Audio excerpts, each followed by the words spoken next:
This week is, I have conned Brian Krienke. He's a soil extension educator here on East Campus to talk about soil and fertility.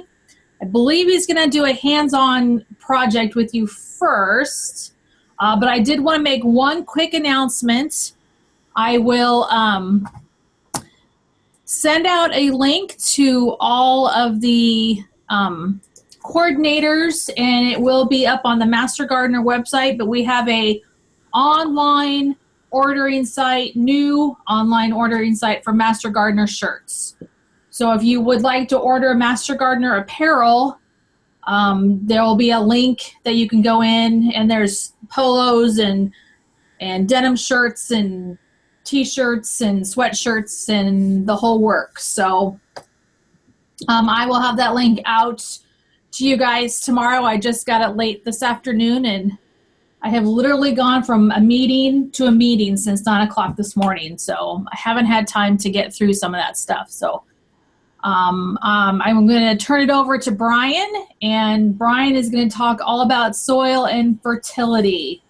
Take it away, Brian. Thanks, Terry. Hello, everybody.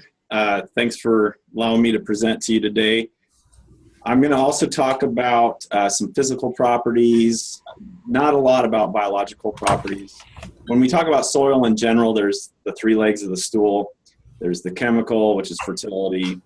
There's physical, which is the actual particles. And then there's that biological, like microorganisms. So I'm going to shy away from that last, and we're going to focus on the first two. Now, Terry, I think you just left your room, or are you still on? Okay, when she comes to the next room, I'm going to ask her, but we can do the activity now, or we can kind of do it when we're getting in that second half lull, and it will be just a good way to wake up and have a little bit of fun. So I think we'll kind of delay that to the second half, and we'll just get into the slide set for now. I'm going to teach you some things that some are going to be intuitive, some you've never heard of, and some you're going to say, why do we need to know this?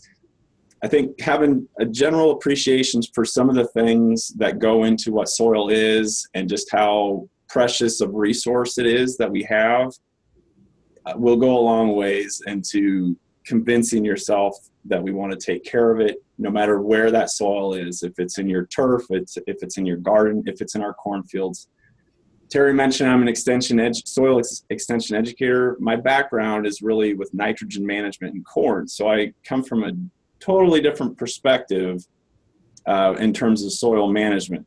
Large landscapes, really worried about soil erosion, being as precise as we can with our nutrient application, because our impact, just by the sheer scale, is huge. And so I take that approach and I bring it here to the garden. I love gardening as well. I have some raised beds at home. I think being a steward in the field, we still want to translate that and be a steward at home in our garden. So that's the kind of approach I'm taking tonight. So some things might seem a little peripheral to what we need to know, but I hope you gain an appreciation for soil. All right, so what you're looking at on your screen is an idealized soil profile, as if it could just be perfectly laid out, and you could take a backhoe and dig out and look at the trench and see these distinct layers. If you've ever dug a hole, which as kids we all, I think, dug around in the soil and played around in the soil, you started to see these horizons. But what are they? Well, at the very top, if you can, I think I'll use my mouse for now. Just if you need more, if you need to see me, or if you need to see me pointing something on the screen, make sure to holler, because this is not something I normally do, is communicate this way. So if I'm not pointing to something and I'm saying I am, just help me out and say, Brian, we don't know what you're looking at or what you're talking about. So just keep me on track that way. Anyway, back to the slide.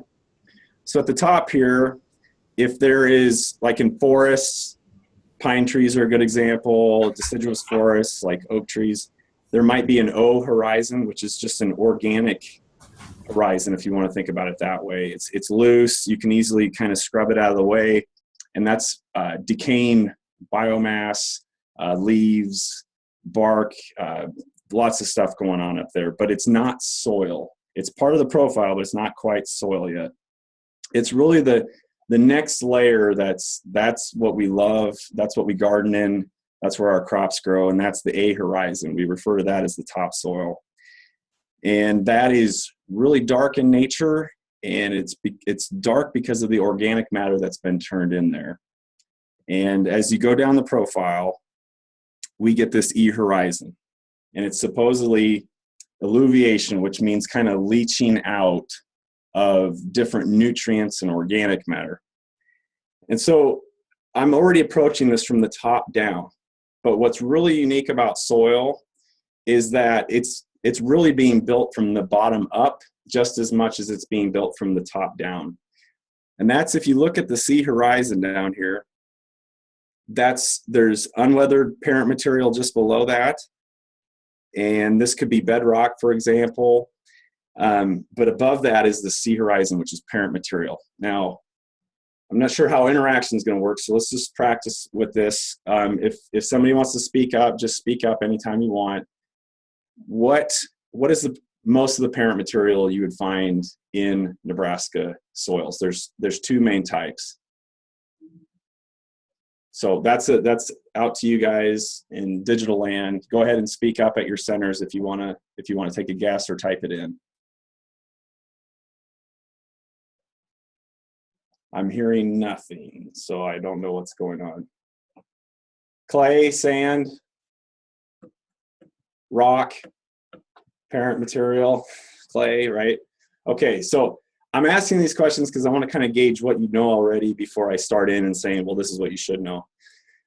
Parent material can be blown in. And for a lot of Nebraska, a lot of our parent material was actually blown in from other areas. So if you've heard of loess, it's a type of silt, which is a size of soil particle. It was blown in here, and then it was deposited on the land that existed at the time. And then the other factors that form soil started taking place. But then towards the eastern part of the state, the most extreme part, there's actual glacial movement that eroded and left this till, and that's the parent material. So parent material is really just kind of, what is your soil starting from? If you looked at it, it would just look like an undifferentiated horizon, all the same. But so what happens and how we get these distinct layers that you see here is based on the 5 forming factors, which would be the parent material, which we already talked about, but then climate is a huge one. So if you think about the far west part of the state where it's more arid, you have more evaporation, evapotranspiration occurring out there if you have vegetation, and that drives typically a higher pH, and we can talk about why later when we get to pH. But there's a totally different environment that's interacting with that soil, and as a result, you get different soil. This is obvious as that. When you get further to the east, we get a lot more rainfall, especially the extreme southeast. That rainfall is bringing in, it's working on that soil, it's breaking it down into smaller and smaller parts, and as it gets smaller, some of it actually leaches through. Well, that's part of the reason you get this E horizon. Am I making sense? Just give me some type of affirmation, or if it's not, stop me and say this doesn't make sense at any time. But so this E horizon erodes through, and a lot of that starts to accumulate in what they call a B horizon. So you're weathering from the bottom up because you have that parent material, but you're also weathering from the top down. It's this unique multi-directional process, which a lot of people just don't realize that it's coming up from the bottom just as much as it's coming down from the top. I think that's pretty interesting about soil. So with climate, that's a huge effect. But there's also the aspects of what's living there. What animals are there? Earthworms, bigger mammals, all those things burrow in the soil and redistribute it. And the plants that are planted there change it over time. There's a reason why the Midwest is the breadbasket. And that's because we had long-term prairie, perennial grasses, capturing carbon and putting it in that soil. And that's part of the reason why we have such rich, dark organic matter soil for a large part of the state. Now the sand hills, they're a different story. That's a different type of parent material that was blown in. So those are fairly new soils. I'm not a geologist, I'm not a pedologist, but they would confirm that with me, that those are fairly new soils compared to the rest that are highly weathered from more ancient times. So that's one aspect. Topography is a huge one as well. So if you think about looking out at the landscape and you see that mountain and it goes into the valley, that's a perfect example of the drainage that occurs. Water's eroding on that surface. It's breaking down those particles. It's causing differences in the climate because of that topography. When it's extreme, like a mountain, for example, the radiation's different based on what direction it's facing the sun. So all these things are coming into play. And of course, number one, how much time has that soil been sitting there to develop? It takes hundreds of years to create what we would call 1 inch of topsoil. So we're not talking about our lifetime here. We're talking about being stewards for the next generation and the next generation and the next. It's so easy to lose. We can lose it in a second with an erosion event. We take it for granted often, but it takes hundreds of years to rebuild with that weathering process. Just think about that. If you go to a sandy beach, how long is that sand going to be there before it weathers into smaller particles and smaller particles? It takes hundreds of thousands of years for this to take place. So if you're interested in kind of getting more nitty gritty with this, there's some links here. The really, really great resource is the Web Soil Survey, if you've never played around with that. It's an online tool that you can navigate to your area, your farm, your garden, and it will give you all sorts of information about the type of soil that was there. Now I realize I come from the crop perspective. The soils more or less are there unless they've been, leveled for irrigation back when we did a lot more flood irrigation style. So a garden may be a lot different. You add a lot of different things to a garden. You add a lot of compost. You might have raised beds. I get it. But you're still on the foundation below of typical soils for that area. And I think it begs us to look into that and say, what is the condition? What would it revert to, I guess, if I stopped managing my garden or doing things? This is a great resource that points that out. Loads of good information. So do that on your own time. It's a lot of fun to go through. Now, thank you, Elizabeth. You mentioned earlier, Elizabeth, that you said clay, sand, and then I'll ignore the rock comment, which was those weren't types of parent material necessarily as much as they were types of soil particles, soil texture. They can contribute to parent material based on where they come from and how they get there, but really it's about the size of the soil particle. That's as simple as it is. So when somebody says, I have really clayey soil or I have really sandy soil, what they really mean by that is simply how many of each particle is there existing in that soil. It's as simple as that. If you start with rock, that rock breaks down into smaller pieces and eventually those pieces become the size of a sand particle. And that sand particle weathers from the different forming factors that we talked about on the previous slide, and then it becomes silt. And on and on and on, and eventually it becomes clay, which are these really thin sheets. They're kind of these amorphous shaped sheets of soil. It's as weathered as it can get. It's the smallest particle. And so that's as simple as that. Do we have any questions about soil texture before I move on? Or soil particle size, I should say, not soil texture. Terry, can you hear me? Are you in a spot where you can communicate? Yes. I never said it at the beginning, but I really want to facilitate a dialogue back and forth. So if anybody has a question, I'm not sure the best way to do it. If you could help Terry kind of facilitate muting or unmuting or however we want to do this. But if anybody has a question at any time, just shout it out to me. I'm more than happy to stop where I am and talk about it. Because I can't see you rolling your eyes. I can't see you falling asleep. I want some feedback, and I want to make sure you're getting something out of this. So type in as often as you want. I'm paying attention to the chat. I should have put that disclaimer at the beginning. So Thank you, Brian. yes, sir. I'm just trying to go from there. All right. So soil particle size, sand, silt, clay. That's it. Those three things. You mix them together in different percents, and you get your soil texture. That's as simple as it is. And so if you look at the textural classes of sandy through clay soil, let's get to the textural triangle, actually. It will help understand that better.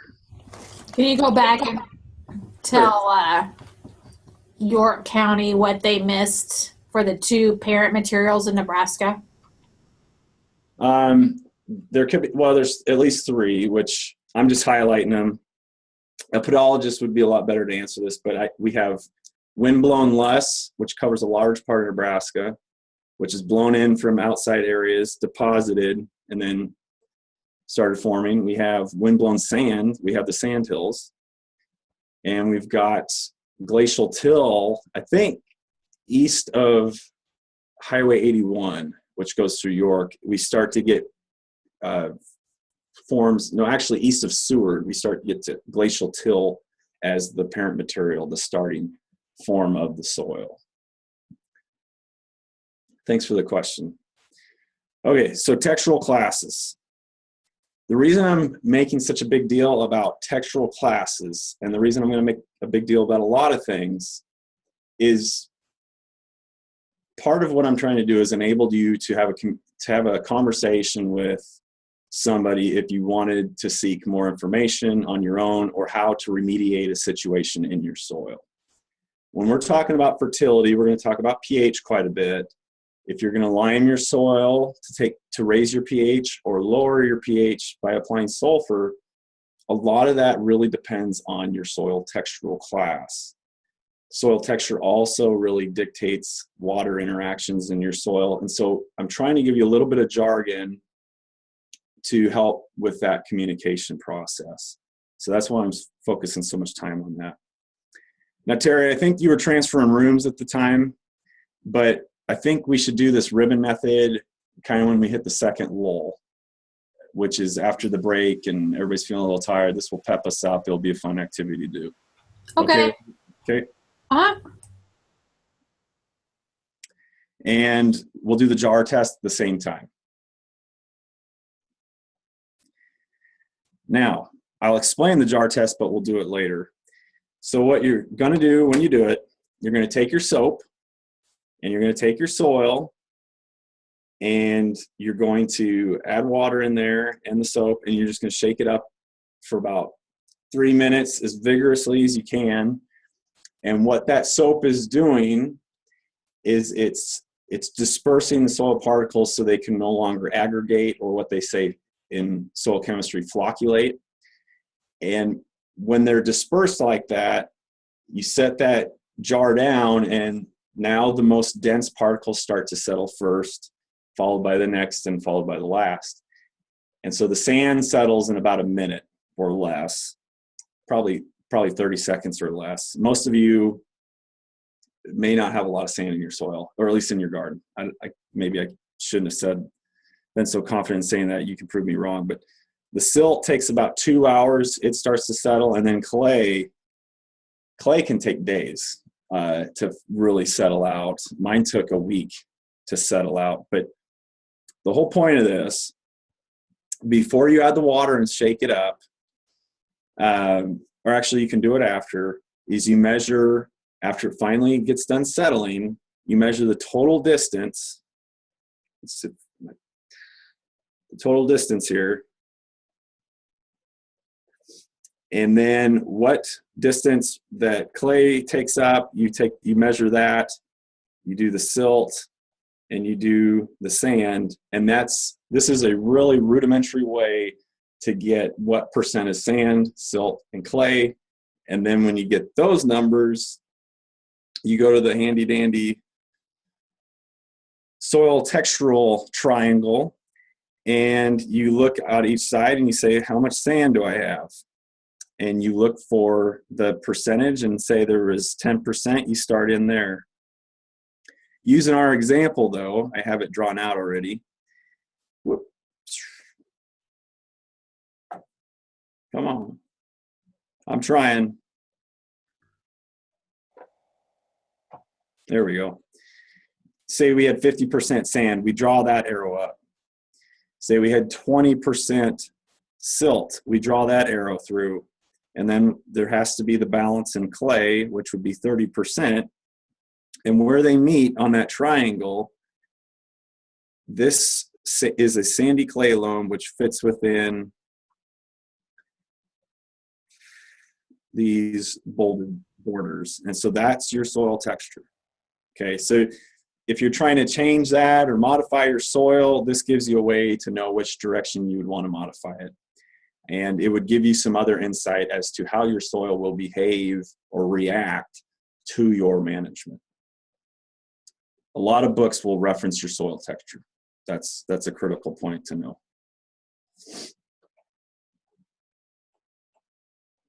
Okay, any questions? I'm about to hop into some chemical properties. If not, I'll go right ahead. Okay. Another concept that, again, you might say, what is the point of knowing this? It's to understand some of the inner workings of what your soil does, so that when you say, why is it reacting this way when I do this? Or why isn't my pH changing? On and on, you have kind of the building blocks to logically put it together and have a better understanding of why it's doing what it's doing. So when we take a soil sample, and we'll talk about that, your report's going to come back with a lot of different things. And one of them is going to be a cation exchange capacity, or CEC. A cation, and I know we have at least one chemist viewing today, is a positively charged ion, which would be most of the nutrients that we rely on for plant nutrition. So if you think about calcium, magnesium, potassium, ammonium, there's a lot of these nutrients, zinc, iron, a lot of these nutrients have a positive charge to them. Now, why does that matter? Well, if nutrients were like water, every time you'd fertilize your soil, they would just leak out the bottom, right? When we get excess rain, that rain either runs off or it goes and disappears into the soil profile. You rarely get to capture all that water and use it unless you have space in there. But fortunately, soil has the ability to electrically hold on to those nutrients, which makes managing it from a fertility standpoint much easier, much better to do. And that's because soil particles, in specifically your clay, not your sand, not your silt, clay particles only, are weathered to the point where there's these chemical, there's this, I guess they call it valence on the shell of the clay particle, which allows for these negative charges. And so in a sense, clay is negatively charged. Opposites attract. And so those positive nutrients like calcium, potassium, so on, are attracted to that particle and are loosely held. Okay, is everybody with me so far? I should say, anybody not with me?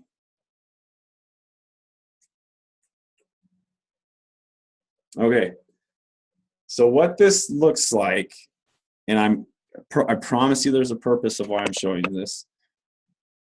It's not like a magnet, like you would think, like things just get sucked together and they're held really tightly. It's not a covalent bond. It's not like that. It's a loose association. Soil is a particle, but there's what's called the soil solution. It's this kind of fluid part right outside the particle, and fluid implies there's water there. And that's where the nutrients are. And so if I could draw it out, keep having these little glitchy spikes. I'm not sure what's going on there, but I'm just going to draw them as little circles. And they're attracted to the different charges of the soil. Now, if I was going to draw what they were, I'd say they balance the charge out. So hydrogen is +1. So it would need 1 minus to attract it, so to speak. I'm oversimplifying, but I'm doing this on purpose. So here's another hydrogen. I apologize. Let's put a calcium, which is 2 positive. Let's put another hydrogen, which is 1 positive. Let's put a magnesium, which is 2 positive.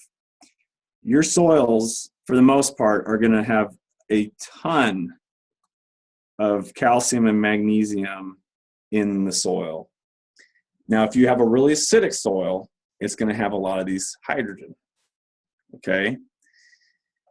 Why this matters? Because they're associated with this loose fashion. They call this the diffuse layer, meaning it kind of diminishes as it gets further away from the particle. So there's this urge, so to speak, for these particles to be attracted over here to the negative, and they're all positive. And so it kind of aggregates as close as it can to the surface, but then all these other cations are trying to vie and box for position because they're moving. They're constantly moving in solution. And that gives us an opportunity to correct some situations, which we're going to talk about as we go on.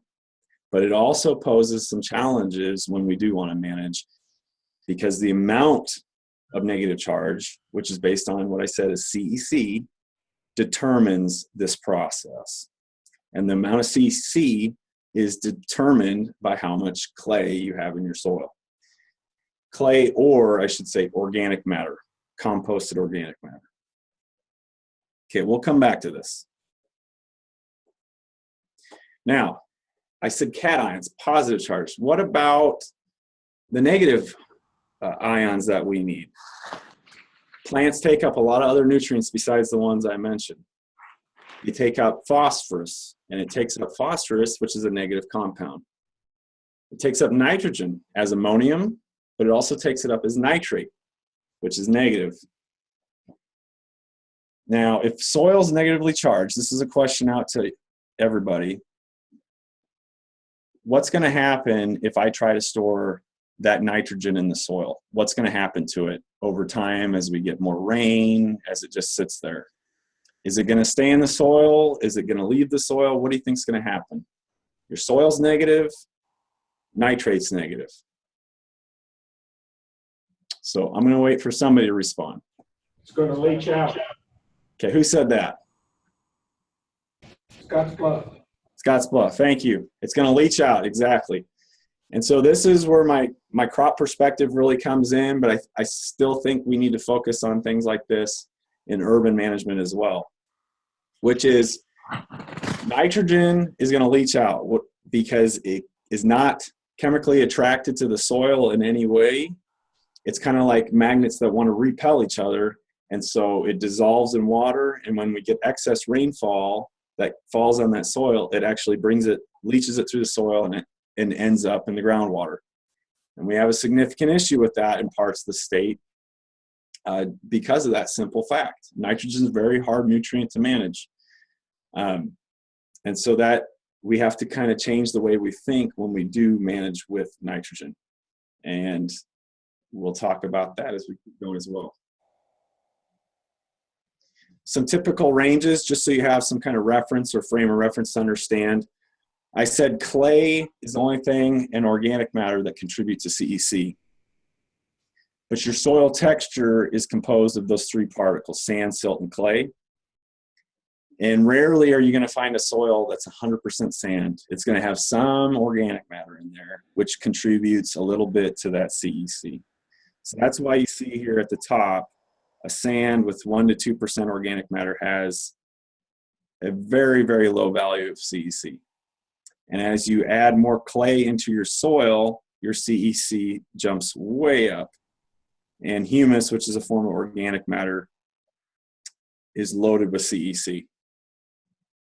Typical soils you'll see, though, fall in this range right here.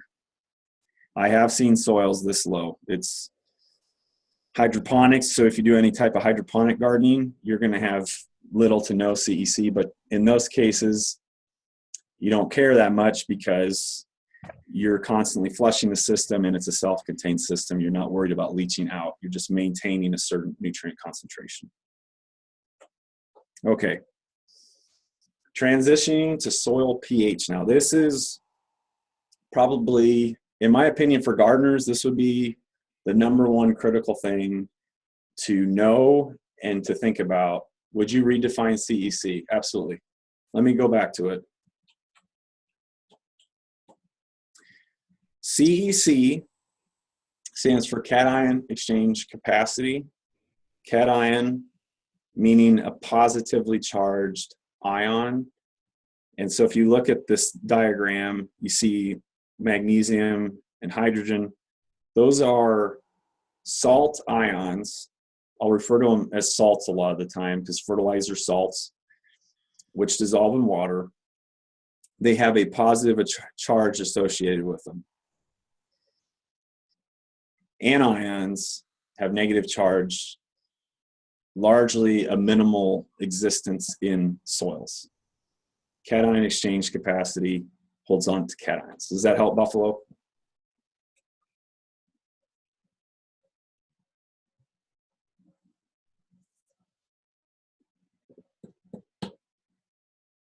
I'm hoping I answered your question. Let me know if I didn't.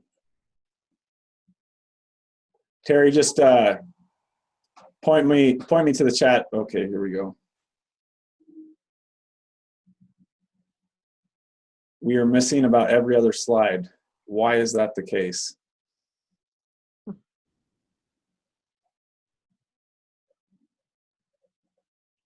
Terry, is that something on my end I can fix?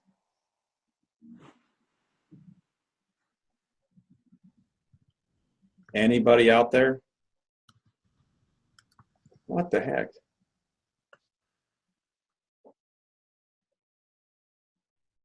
Oh. Hi, hello. Okay, you're missing the printouts. Okay. I only gave you a fraction of the total slides in the printouts because most of this will be, I just want you to pay attention with me and add what notes you want to those slides. The ones I'm adding here just kind of reinforce the tables and lookup values that I gave you as printouts. Does that make sense? But you're not missing the digital slides, correct? Sorry, it just has it over here.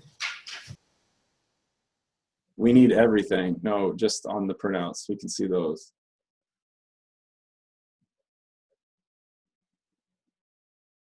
Okay.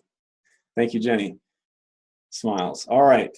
This is definitely a bit of a challenge for me. I'm trying my best, so just keep asking questions if you're missing something or whatever.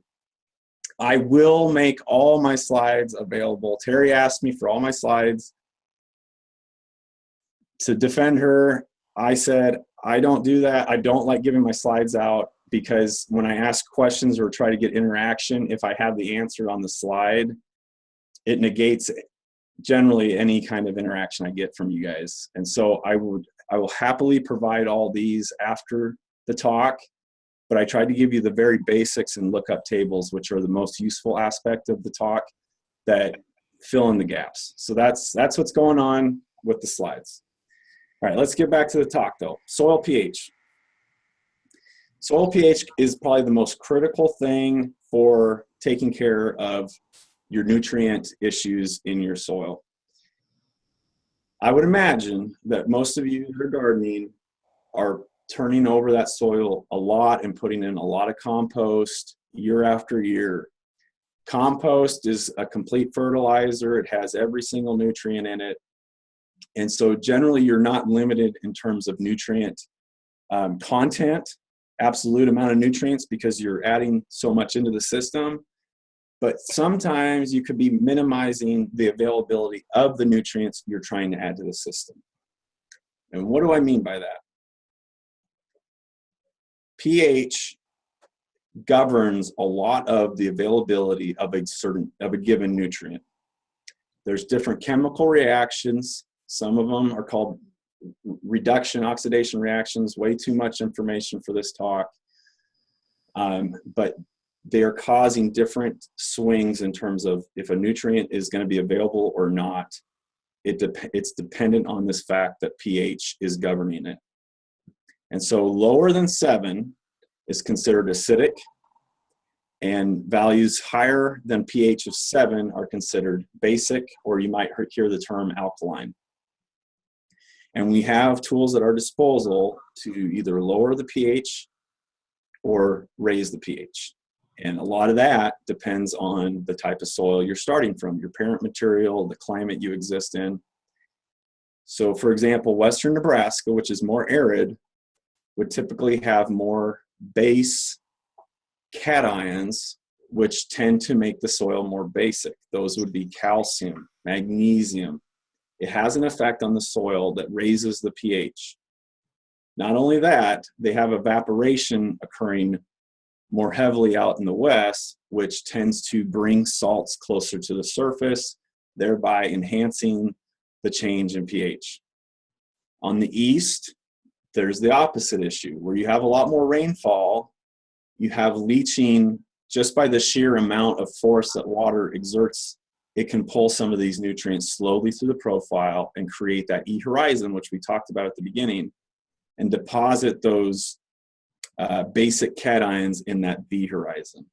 So let me go back to that slide real quick. I think it will serve us well.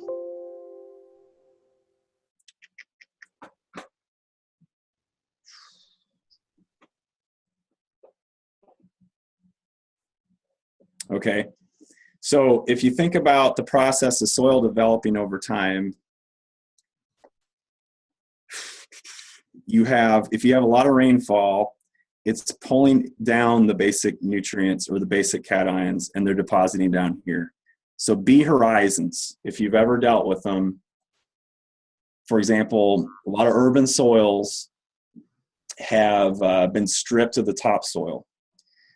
This is really common in Omaha, or at least it was common in Lincoln and Omaha or bigger cities, where you'll have these housing developments come up. Companies will literally scrape off the topsoil and sell that, which you end up rebuying at the hardware store. But what's left is this mucky, thick, yellow looking, a lot of people call it yellow clay, and it's the B horizon. And it's really basic compared to what topsoil was there, and it's really thick stuff because it's mostly been accumulated clay. Okay, so that's an example of how your topsoil can leach out basic cations, end up in a lower horizon, thereby leaving the top horizon more acidic.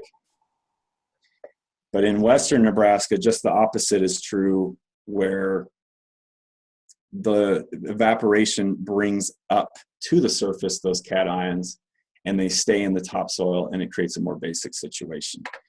So remember that fact, because when we do the final activity, we're going to come back to that. Any questions on pH so far?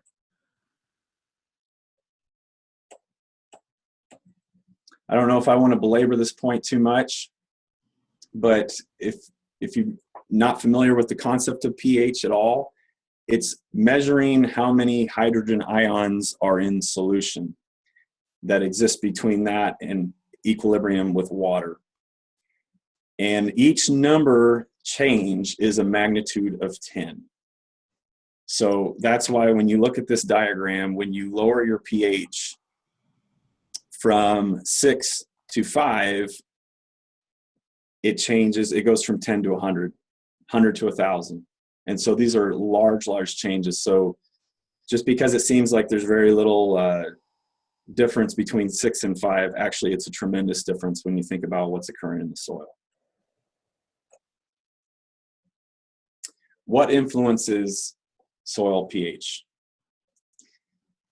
We talked about the climate, water, evaporation out west, CEC, believe it or not. Remember I was drawing that diagram of how many positively charged cations can be stuck to that particle.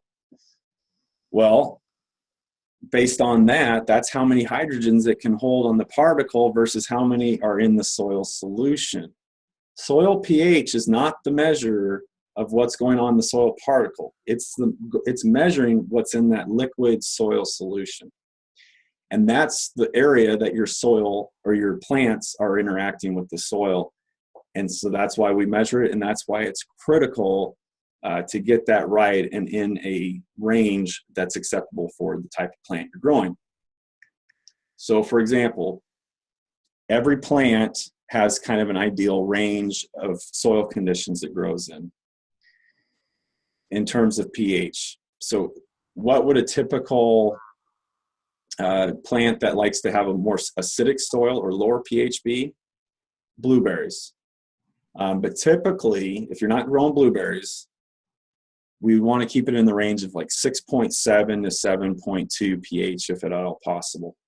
And the reason I say that is because when you look at the relative availability of nutrients and where the most are available at a given time, we maximize it around that range. And so this is the sweet spot, not only for plant growth for the most part, but also for nutrients. And it's no coincidence that the plants and the soil evolved that way. It's a synergistic relationship there. Now, I chose this chart over the many hundreds that are available that you can look at for availability, because it also includes something that we rarely think about, which is the microorganisms. Those things are living in your soil too. And the soil for them is their house, it's their environment. And these things are vital for turning over nutrients and cycling. And so we need to make it hospitable to them as well. And fortunately, they need relatively similar conditions to what your plants. Now, from a crop perspective, the plant that comes to mind is soybean. But that's very similar to other legumes that you would grow in your garden, like peas or beans. And that is, if there's any type of synergistic or symbiotic relationship, rather, between a bacteria that helps fix nitrogen and lives with the plant as the host, both of those conditions in the soil need to meet the needs of both the microbes and the plant that the microbes are basically symbiotic with. So does that make sense? Okay. We'll move on then. Okay. Okay, how do we change pH? I made a huge deal about pH. Gotta get it in the right range, gotta get it there. We have tools to do this, we got tools to that. Well, we change it with different types of amendments to the soil. We would apply lime, for example, which is calcium carbonate. Robert 49 asks, where do earthworms thrive in the pH regions? I'll have to get back to you on that. I don't know the extremes that they do not like, but it seems that earthworms do well with the same conditions that crop growth does. I will have to look that up though. Good question. Earthworms are absolutely vital as well for turning over nutrients, especially in a no-till situation, which you can no-till gardens, believe it or not, and to a pretty positive effect as well. But earthworms are vital in those situations. I'll have to get back to you. Okay, back to pH. How do we change it? We either put lime on it, which raises the pH, or we put sulfur, elemental sulfur, which will help lower the pH. There are other methods out there, but they are very slow and they're not going to have any type of effect that you would desire if you're trying to manage the situation. For example, nitrogen fertilizers have a net acidifying effect over time in the soil. But that process is much, much more lengthened out. And when we're trying to deal with a garden, we want quick changes. We want the conditions to be as ideal as possible, as soon as possible. And we don't have to deal with 160 acres at our disposal. We have relatively smaller areas that we can change and manage to our benefit. And so some of these things would be way too expensive to do on a field scale, which would be elemental sulfur to effectively lower your pH. But on a garden scale, it may be the only way you can make your situation viable for a garden. And so that's why I'm bringing it up. So looking at this graphic, it's similar to the one I showed before with that diffuse double layer, if you remember that little brown rectangle. Somehow, we have to take out all these hydrogens. We got to take them out of solution, because this is what is considered the pH of the soil, is measuring this area out here. When we measure that, we're not actually measuring the area that is on the soil particle, as I said. But if you remember that diagram, I showed a lot of concentrated nutrients right up close to the soil particle. And then as we got further away, there were fewer and fewer nutrients out there in solution. So here's a question. I'll get to the question from the panhandle in a second. Here's a question for you guys. What do you think is going to happen if we neutralize every hydrogen ion in soil solution? But you look over here at the soil particle, and this is what's waiting. You got, my goodness, I'm having a lot of issues here. There we go. So here's the reserve acidity, which is on the particle, and the active acidity is what you're neutralizing. What's going to happen if you only neutralize what's in the solution?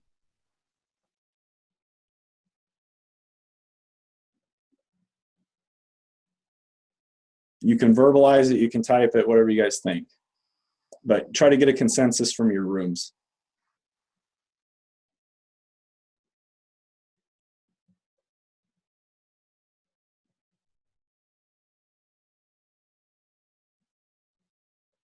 The particles that are fixed will move off. Okay, anybody else?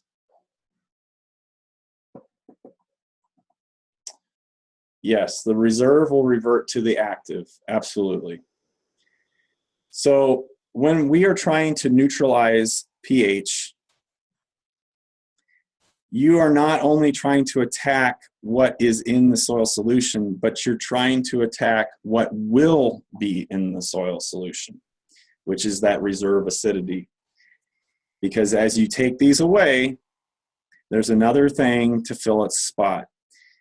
Soil nutrients like to go from high concentrations and disperse to lower concentrations. They like to spread things out. They have a bubble they like to keep. They don't like to be bumping into each other all the time. And if they have a choice, they move out. And so when we talked about CEC now, which type of soil is going to take more lime to raise the pH? Is it going to be a heavier textured soil that has more clay content in it, or will it be a more coarse textured soil that has less clay, more sand and silt in it? That's a question I'm posing to all of you. Clay. Okay, besides Panhandle, is anybody else going to give me a fighting chance here? There's a lot of people. Clay. Let's see if there's a consensus here. Coarse. We have some disagreement. Clay. Okay. One more. Let's get Buffalo.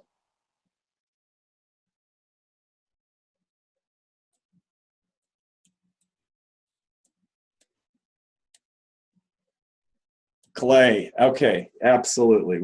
It's gonna be much harder, or it's gonna take a lot more material to neutralize that acidity for a clay soil than it will be for a soil that has less clay in it, like a silt loam or something with more sand in it. Because when we talked about soil texture and cation exchange capacity, the type of soil particle that contributed to CEC was clay or humus, organic matter. That is the ability to hold on to these nutrients. And so if you have clay, you have a lot more negative charges out there. I'll get to that in a second, Robert. If you have clay with a lot of negative charges out there holding on to all this hydrogen, there's still the soil solution that gets neutralized, but there's just that much more that that clay particle has been holding on to that will now need to be released into solution, be neutralized, release more, so on and so forth until you actually get it down. So that's what's going on. And your question is this due to minimal water holding capacity? No, it has nothing to do with water holding capacity. This is simply on the chemical level.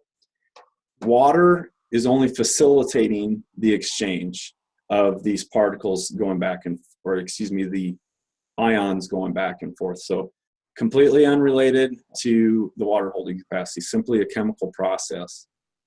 I think we had a question earlier from the Panhandle, and it was asking, is this related when you try to lower your pH instead of raise it? I referred to using sulfur as this disintegrating sulfur. It's elemental sulfur. And there is, the reason that's the case is because elemental sulfur is going through a mediated process with the microorganisms, which is unlike what happens with lime, which is strictly a chemical process. And another question, so there is no osmotic issue. No, there's not an osmotic issue because we're not going into tissue. It's simply there's water there, and once the water's there, these ions can just move back and forth. What is the profile of central Nebraska's soil? Is it more alkali versus acid? Thus, if alkali, would we not add lime? I'll have to look at that, but most soils, especially, I mean, we even have basic soils in the East. The only time we're finding a lot of acidic soils are under long-term crop production because it takes a lot of nitrogen fertilizer over time. Or if you get further and further east, and I'm talking past Illinois, out to New York, where they have a lot more rainfall and different parent material, it starts to acidify. I would imagine ours would be fairly close to neutral to slightly basic. And if they are slightly basic, you would not want to add lime to that situation. It would raise your pH further out of the ideal range. So if you're below 7 and you're acidic, that's okay. But once you get past the critical range, you're going to need lime to bring you up. If you're above 7, meaning you're now alkali or basic, you're going to want to bring that down to a level that's amenable to your plants that you're trying to grow. And that would take elemental sulfur to do so. Hopefully I answered that question. I think this graphic really solidifies the concept of what I'm trying to talk about. And they call it buffering capacity. So you're going to take soil samples and you're going to send them into a lab, and they are going to quantify what I was just talking about. They're going to give you a pH value, but they're also going to talk about, or they're going to give you a soil buffer pH, there we go, value, if your soil is acidic. They will not give you a buffer value if you're basic. They will give you a different rating, and they will call it excess lime, meaning you're above the threshold for pH of 7 or 7.2. So why I like this graphic so much, think of it as the old, well, they're not old, we use them all the time. They're percolators, coffee pot. And that is, you have this indicator gauge, which is your pH.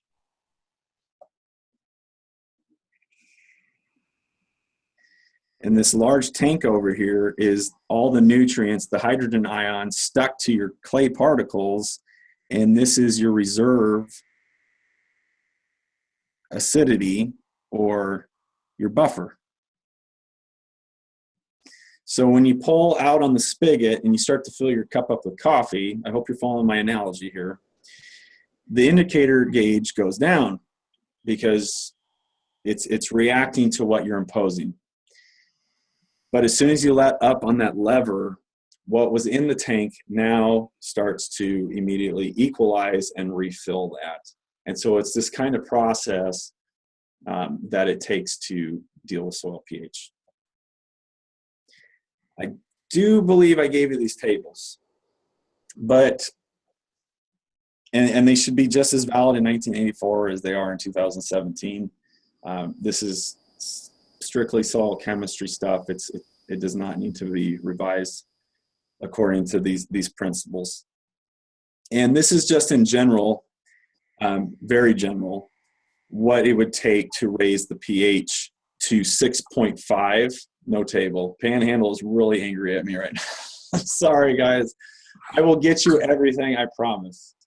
I'm not trying to laugh at you. I realize this could be a little tricky if I didn't give you the right stuff. pH. If I'm trying to raise it from 4 to 6.5, that's a lot larger range than going from 6 to 6.5. So it would naturally take a lot more product to do so. But compounding that was what we were talking about with the soil texture. So if you went from sandy soil, let's just look at pH of 5. Let's look at this middle row.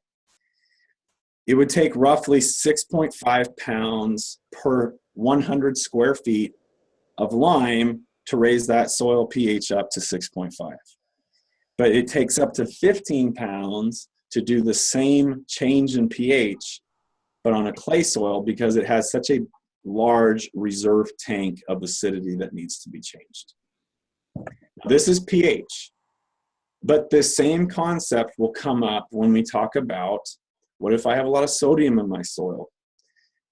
That's a situation that takes a similar approach to correcting as it does what we're talking about here with pH.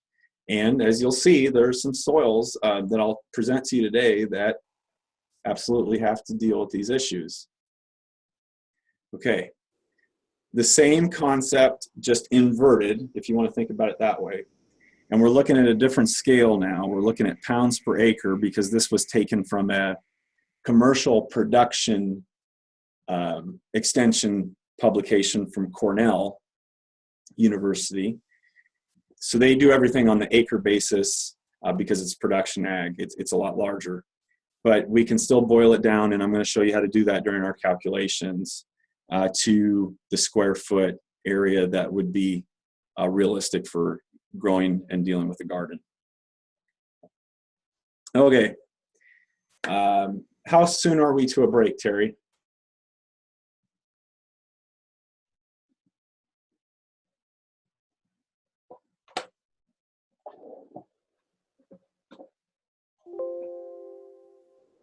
Terry, are you out there?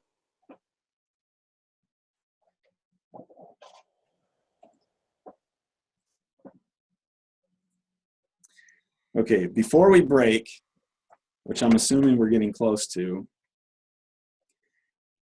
I just talked about all these things that are needed to be measured: CEC, pH, nutrient availability. None of it means a hill of beans if you don't actually go out and quantify it. This is not something that you're just going to be able to smell the soil and say, I got an acidic soil. I know exactly how much phosphorus or lime I need to deal with. You have to take a soil sample. I think it's as important as gardening as it is in crop production. It's that, yes, you can buy just elemental sulfur. Soil sampling for me is like doing finances for the family. It just kind of tells you where you are. You guys are going to be master gardeners. You're very active. You're very aware of what you're doing. This is just another piece of information that lets you know kind of what's going on in your soil and kind of brings you together with a little more intimate knowledge of what's going on. So this is a video Terry had me do about taking a soil sample. So we'll probably have to go through an advertisement. Nope, good.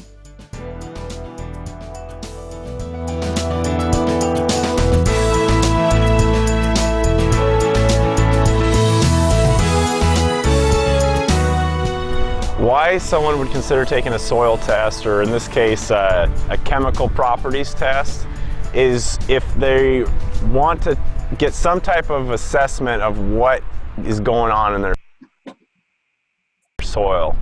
This is really important if you're establishing a new garden. If you have an old garden, things aren't quite working out the way you thought they would be, this is a great way to troubleshoot and find out more information about what's going on in your soil. So what and how you garden does determine where you'd want to take a sample. So if you had something like blueberry bushes, those are going to take different type of fertility and nutrient management than something like a tomato garden or brassicas, that kind of thing. And so you would want to manage that type of soil differently. And one of those key things for management is knowing the soil pH. And you really have to take a soil sample in order to get that information, so then you can use that information to change your soil so that it can better grow what it is you're trying to grow, say that blueberry or those tomatoes. You need a couple tools first if you're going to take a proper soil sample. More than likely, homeowners, this is not something you would have lying around. They cost several $100s, and that's a soil probe. Your local lawn and garden store might have them for you to borrow and use. Farmer cooperatives certainly have these. Local farmers would have them. But if you don't have access to something like a soil probe, you can get by with other tools like a common spade or even a bulb planter. So once you've got your tools and you're ready to take the sample, you want to then go to your areas that you're going to manage uniquely. So if it's a vegetable garden, that's your area that you'll be sampling. And so you're going to want to take multiple different samples from that area. You don't want to just trust one number. So take multiple, what we call sub-samples. You compile them into a bucket, you mix them up really, really well, and of that you only take a small handful, maybe a pint or less, and you take that and you send that to a soil lab. So a critical thing along with taking your soil is the depth to which you sample. And the reason that's critical is there's a higher concentration of those nutrients located at the top, and a lot of recommendations from different extension programs, be that Nebraska Extension or some other universities that have extension programs, they calibrate their recommendations based on a certain depth. So after you've sent it to a reputable lab for soil testing, they're going to give you a lot of different types of analysis and reports, and that would be the pH, things like buffer pH, your nitrogen content, your organic matter, phosphorus, on and on and on. A lot of different nutrients that are essential for crop growth, or in this case your vegetables or your flowers or what have you.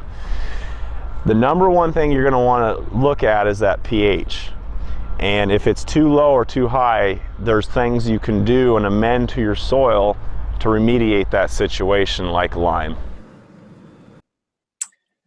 All right. Couldn't have said it better myself. I promise you won't have to keep watching videos of me on YouTube and in person. I will get other experts here to speak to these concepts. So with that, let's take a 15-minute break and then reconvene at would be 7:49. So I'll see you guys in a bit. Thank you. Terry, I'm going to head down and catch you a second. You're asking the tough questions tonight. Will biochar work to alleviate some soil deficiencies? I know it does, but I cannot remember. I think it has a liming effect, if I remember right, that you could add to soils. If I looked up the properties of what biochar had in it, I could give you a better answer.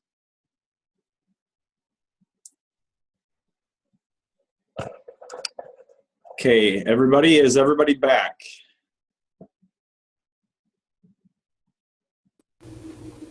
I have you back recording again.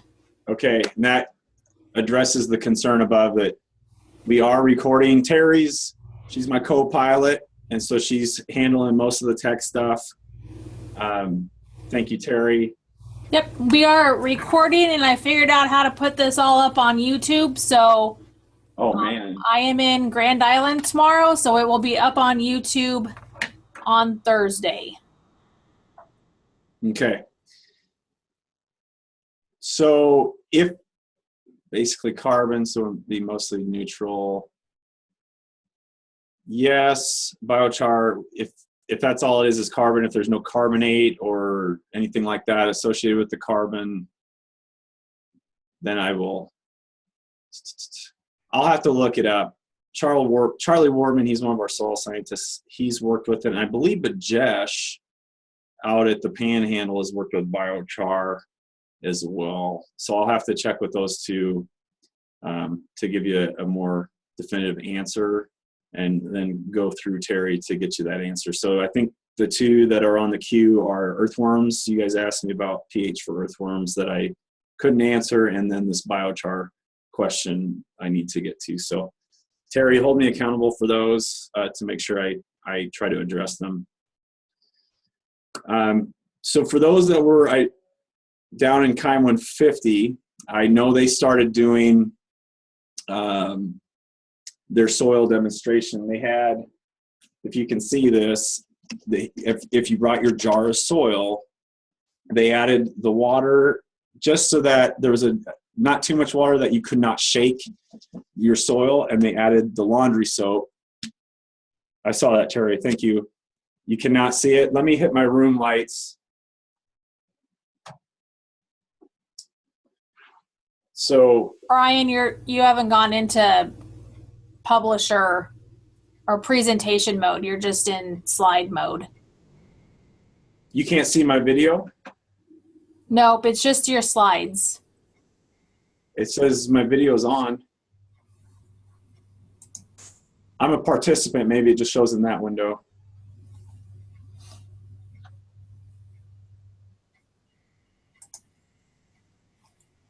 No, you are a co-host. I made you a co-host, so. Okay. Well, imagine I'm showing you a jar. Bonnie can see me. So imagine, really just like a quarter cup of soap. Basically, if you use something that suds a lot, it's going to be a little harder to see. It's going to take longer to tamp down. Laundry soap doesn't sud as much, and what it does is you just need enough to disperse your soil. That's all. And so a quarter cup should be more than enough in most cases for a quart. If your soil's still in chunks and it's not breaking up, one, it could be just really dry, and you need to crush those bits before you add water to them, or you just need to add more soap and shake like crazy.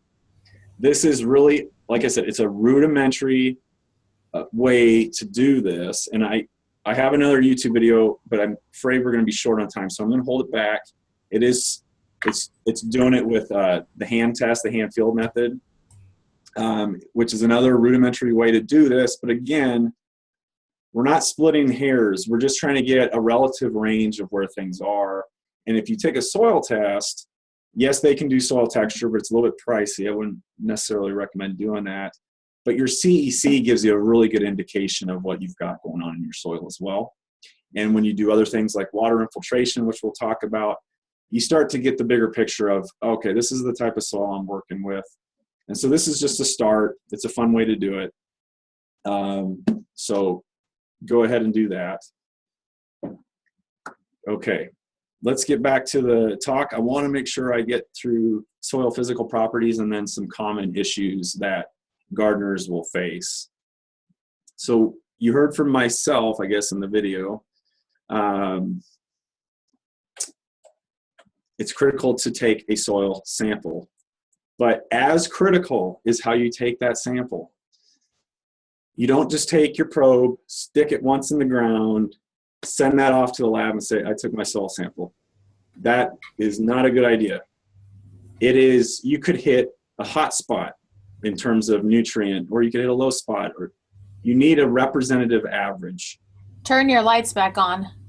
off or on? On. They are on. Okay. That was just in the comment box. That just tapped. I think they're referring. Does this help? Yes. Okay. That's lights off. So I'm in the dark here presenting, but it works. It works well. So take at least 10, 12 samples. So you take the probe, you put it in the ground at least 12 times and put that in the same bucket, and you mix that up, and of that, what that's in the bucket, you send that into the lab, a portion of that. And most labs need like a pint of soil. I said depth is critical. And the reason depth is critical is because, like we said, the nutrients are concentrated at the top. If you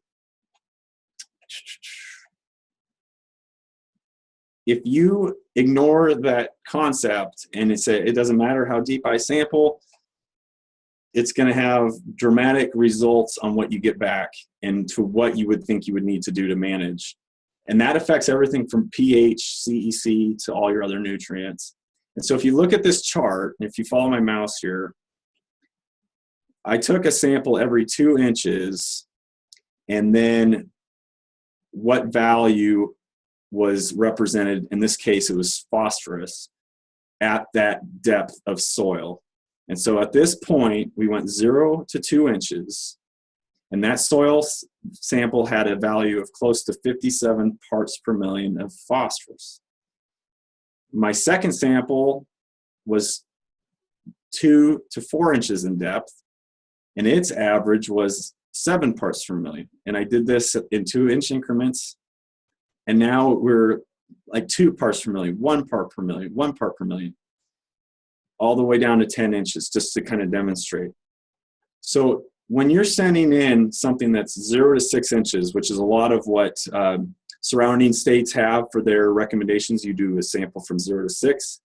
University of Nebraska, at least for our agronomic crops, we recommend 0 to 8 inches for very specific reasons. So in the eastern coast, like Cornell, they do a lot of horticulture research. I think they are 0 to 8 as well. So that's important to tell the lab what depth you're going, because they will make recommendations based on that. Looking at the same chart, if I would average each sample as if it was composed of every sample before it in terms of depth, it would look something like this. So if I only average the top 2 inches, it's the same value because there's only 2 inches represented. If I average the 0 through 4 inches, look at how elevated my soil test value is.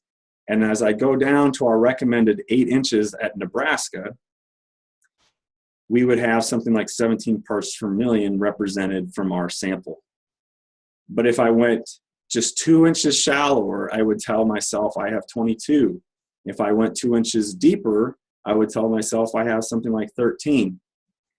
Right now, it seems like I'm splitting hairs, but if you're inaccurate with certain nutrients, you can really skew the results and cause yourself a problem when you're trying to interpret that and say, okay, what do I want to do to manage this? How much lime do I put on?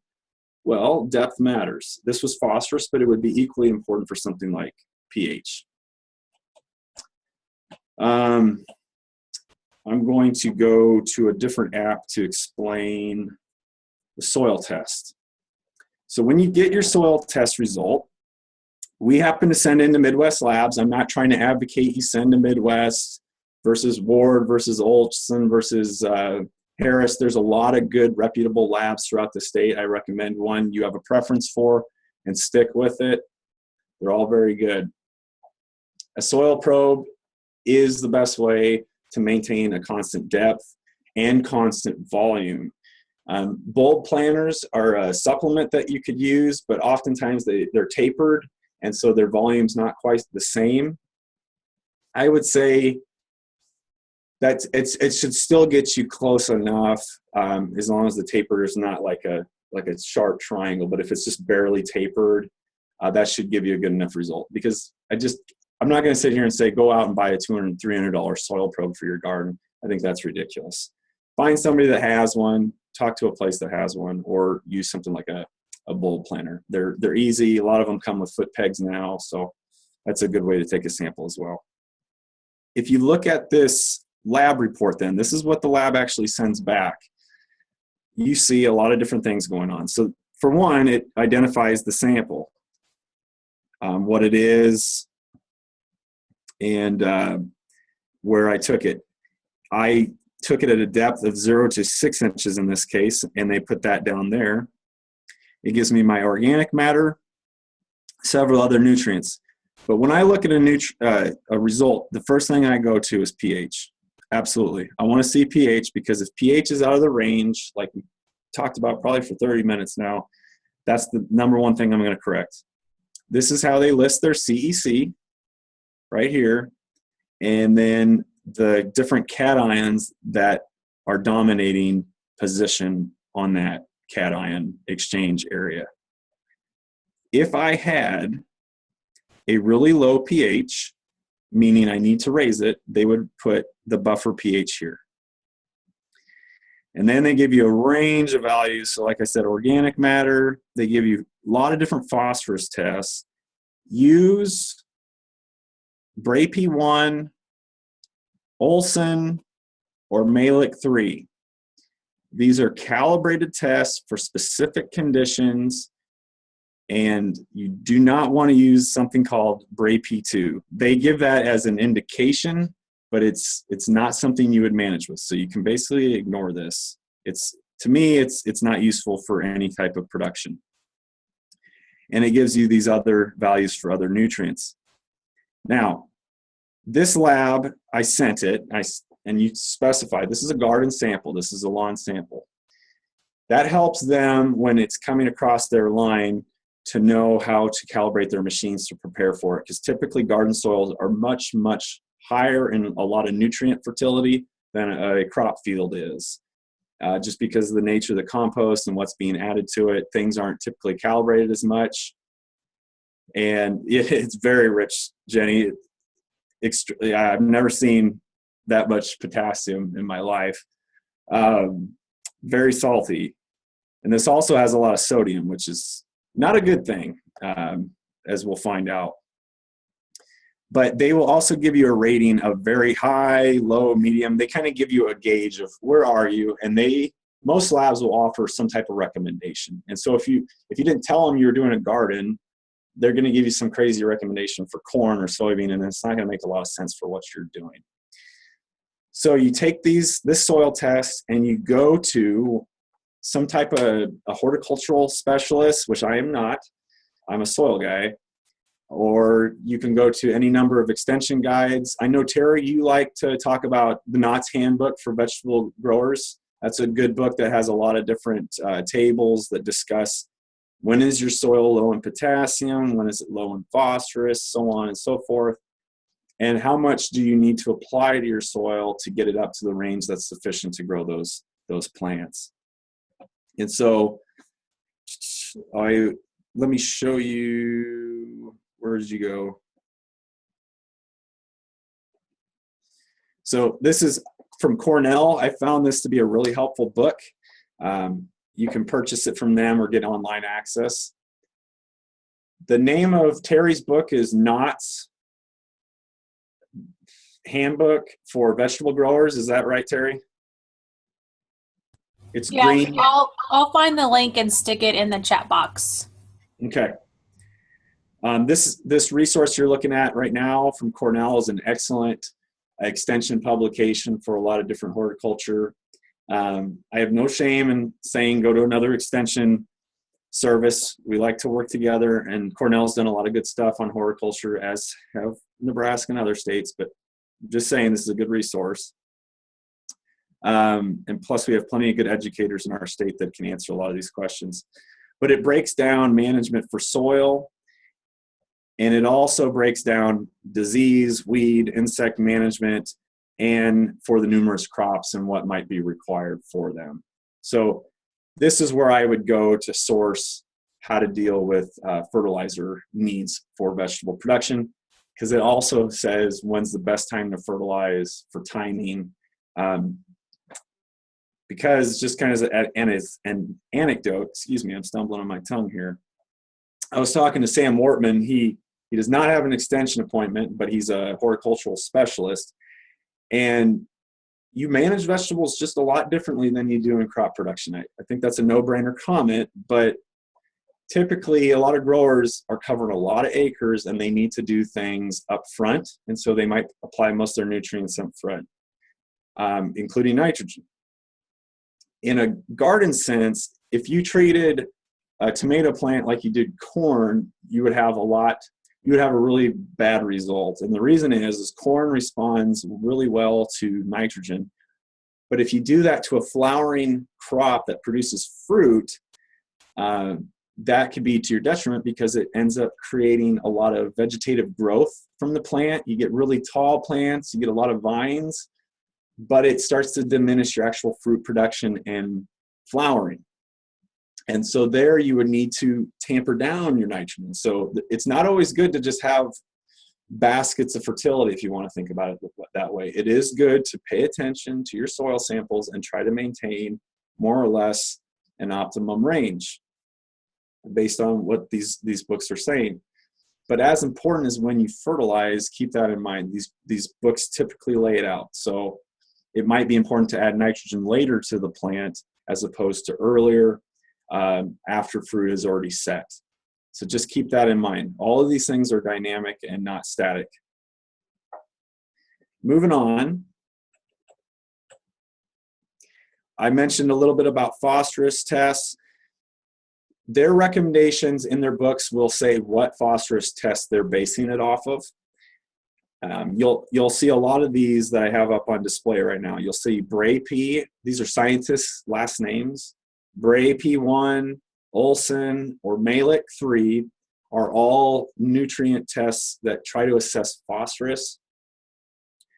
Malik 3 does a lot of other nutrients as well, but when you look at your recommendations, make sure you match up the soil test name with what the resource is referencing to what they recommend in terms of fertilizer, because these values are different. That's a critical point. Okay. Hopefully this works. I have so many things going on my screen here. And there's a picture of the Knott's Handbook right there. Sam Wortman also said this is a really great app that he uses when he talks to his classes.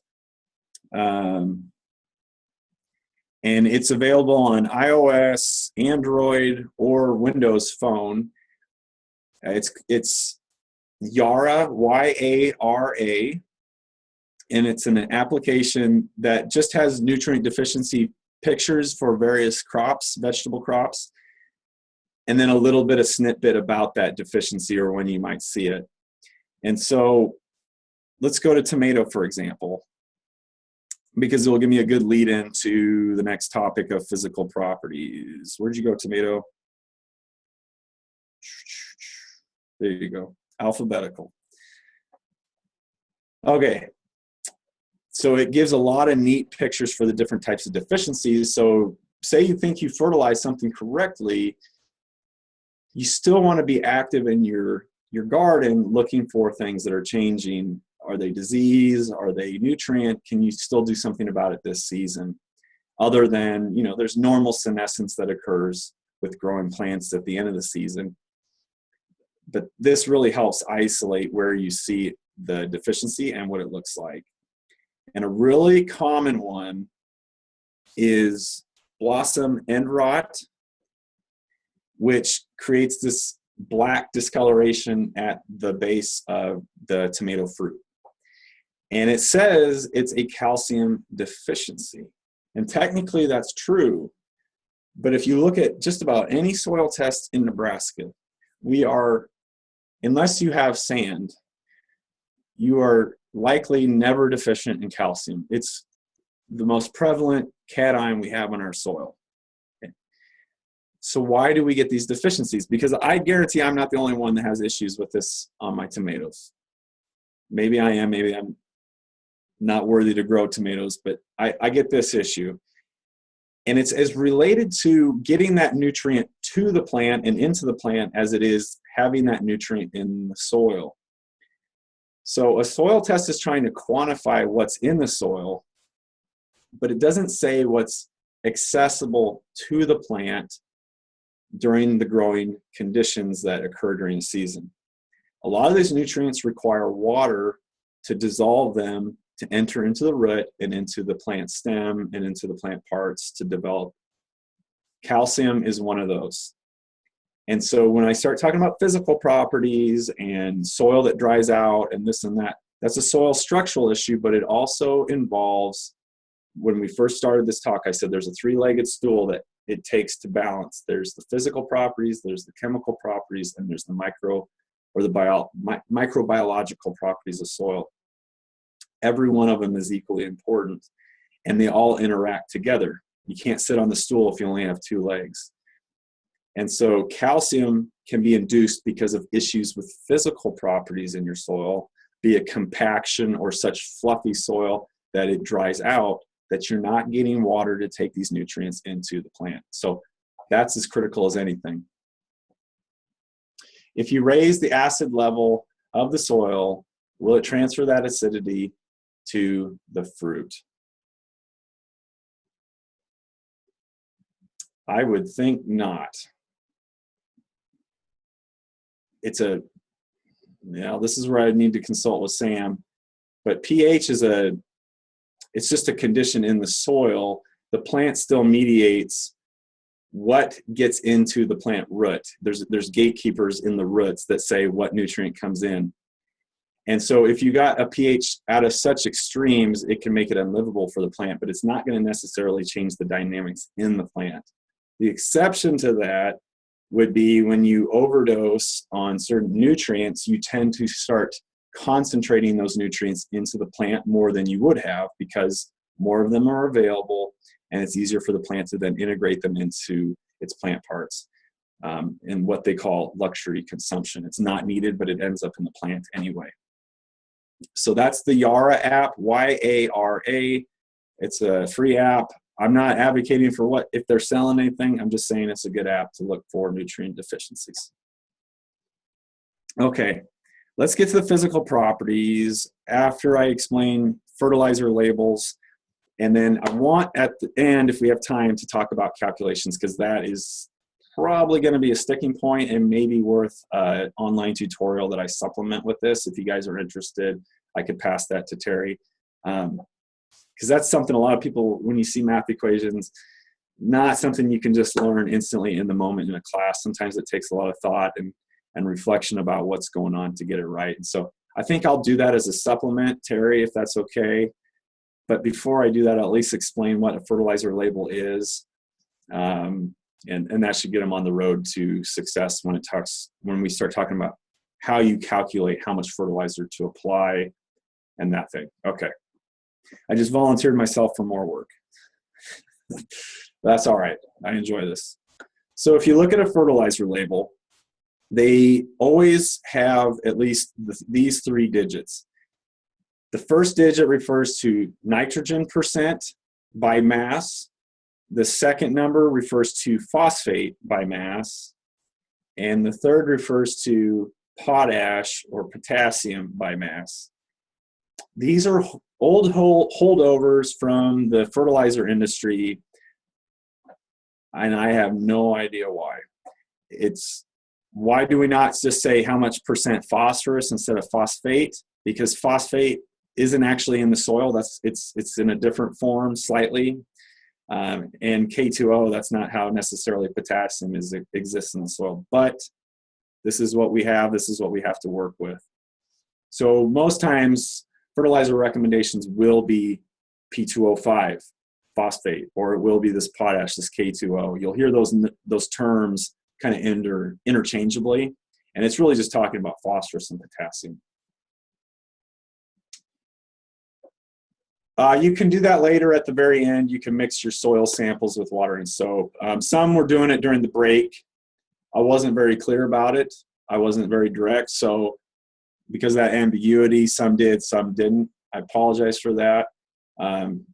Just go ahead and do it at the end, shake it, have a little bit of fun talking about soil and what you learned tonight, hopefully. Okay, so anyway, the first number is percent nitrogen, second number is percent phosphorus, phosphate, the third number is percent potassium, and if there are additional nutrients, they are supposed to spell those out. So if there was iron, for example, they would say how much percent is iron, how much is zinc. Sometimes those are nutrients we have to deal with, especially if you have a higher pH. Sometimes iron becomes an issue, or zinc might be when you have really depleted soils that have been scraped, like I talked about, urban soils that have been disturbed, and you're left with that subsoil. Zinc can become an issue in some of those soils. So you'd have to go to a specialty store to find these fertilizers. But, you know, if you have a local co-op, they are the cheapest place I've found to find fertilizer in just about any dose you need. I've walked in with a grain scoop and a 5-gallon bucket, and I said, "Can I buy some sulfur from you?" They looked at me a little strange, but it was worth it because I didn't have to buy 2,000 pounds of sulfur, which would break the bank. I could buy 50 or 60 pounds and have enough almost for a lifetime for my garden, since my pH is right where it needs to be. So lawn and garden stores will typically have just a three-part. Some will have iron. Most should be high in nitrogen and low in the rest, and that's because of the issues with phosphorus getting into the water and causing algae blooms.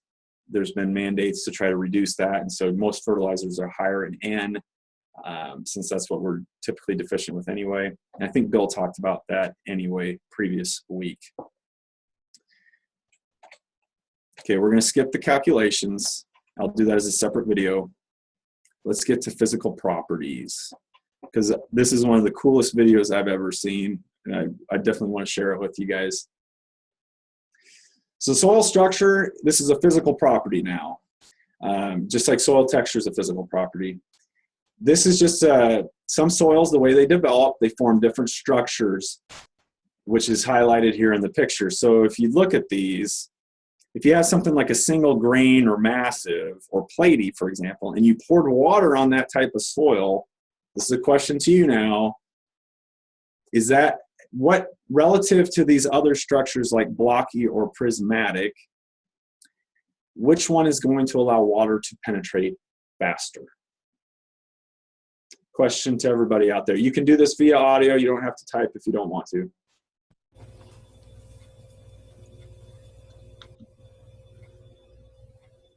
You guys can just scream it out if you want. Oh, you're all typing. All right. Granular would be, I forget the way I phrased it, but it would be much slower for the platy, massive, or the single grain, because these are very small particles. These others have a lot larger gaps in their pore space is what they call it. The percent of area that's filled up by pockets of air as opposed to soil particles.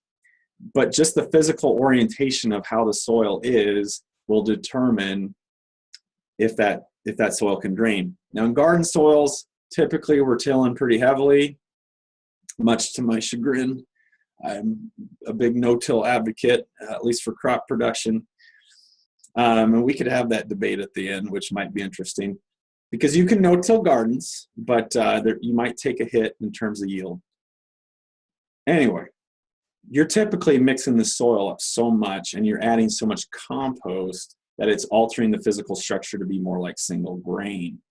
Now, if you only had clay soil, you'd be dead in the water, literally. You'd just be flooding your soil, nothing would get through. That's why they coat the bottom of the lagoons with that thick clay. But you guys are not just tilling up clay and breaking tiller tines all summer. You're usually putting in compost, and compost creates that intermediary particle that does not adhere like clay, and it doesn't improve physical structure, so to speak, but it improves porosity. When I think of structure, I think of aggregation of soil into what would look like blocky. And if that needs more clarification, just ask. But so if I just had massive chunks of soil, like this blocky or prismatic, there's very large gaps versus the single grain, which has very little gaps or small gaps. That affects how your soil can actually hold on to water. So when I pour water, say on a houseplant, for example, I'm counting on that soil holding the water so that I don't just flood my kitchen counter every time I water the plant. The soil is holding on to it, but how is it doing that? Because if I overwater, certainly that water comes out the bottom. And so there's several things going on there. There's the torosity, or how torturous it is for that water to make it through, but there's also how close are those pores. There's something called adhesive and cohesive forces with molecules. Cohesive are attraction between molecules that are the same, so water attracted to water molecules. And you can see that force in effect if you overfill your water just slightly enough and you get it eye level with the cup, you'll see it crowning on the top of the cup without spilling over. That's because the water is literally holding itself together with surface tension because of these cohesive forces. But there's also called adhesive forces. Now, this is part of why I spent such a long time on talking about the charge of soil and cation exchange capacity, because soil, because it has that negative, because it has any charge at all, can attract water loosely. It's not like, it's not necessarily, again, like a covalent bond, but it can hold on electrostatically enough that it can resist gravity's pull of that water going below. So how do you get the best of both worlds? If you have particles really close together, you provide water a lot of adhesive areas to grab onto, but then the water is close enough to itself that it can be cohesive with itself and resist gravity. So you have both forces opposing gravity at that point. And that's how water is staying in an otherwise open system to air going back and forth from just simply draining out the bottom. Now, the video I'm going to show is just, it really hits it home. It's going to be about 5-6 minutes, but I think it's 5 to 6 minutes that you'll enjoy. I really get a kick out of it. And the question is, why does a screwdriver go into wet soil easily and with difficulty in dry soil? The reason that is because when you lubricate soil, especially clay or other soils, you give it a fluid network, so to speak, or fluid system that it can now move in. So instead of acting strictly as a solid, you somewhat liquefied it, and it allows the particles to move in that fluid and reshape themselves to get out of the way.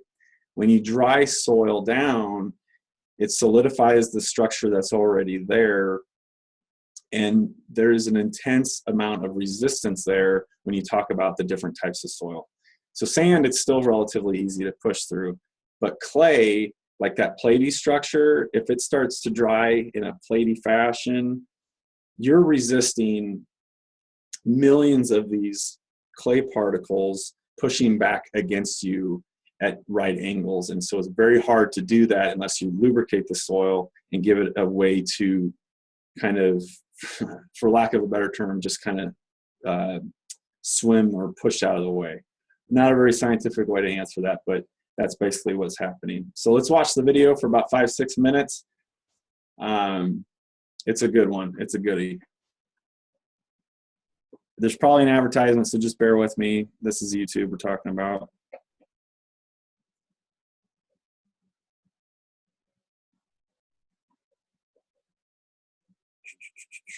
Come on, man.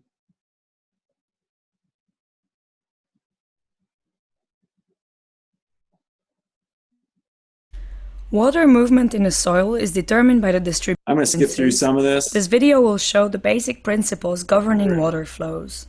In these demonstrations, soil is held between glass plates so that you can watch what happens as the soil is wetted. The glass plates are 30 centimeters high and 60 centimeters wide, with about 2.5 centimeters of space between for soil. Think of this model as representing a vertical cross-section through the soil. Thanks to time-lapse photographic processes, actions that would require many hours in nature will be observable in just a few minutes. Using a motion picture camera, single pictures are taken every second as the water moves into the soil. The completed motion picture film is then projected and speeded up 25 times. Because water movement is usually very rapid when water is first applied and very slow at later times, the speed-up factor might change during a sequence. This will be indicated on the screen. The soil used is an air-dried loam, which has been passed through a fine screen.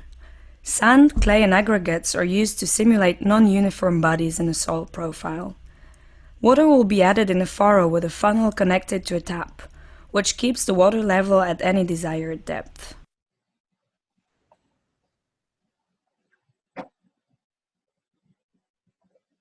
Before the sequences using time-lapse photography, here is a demonstration that illustrates the principle of capillarity.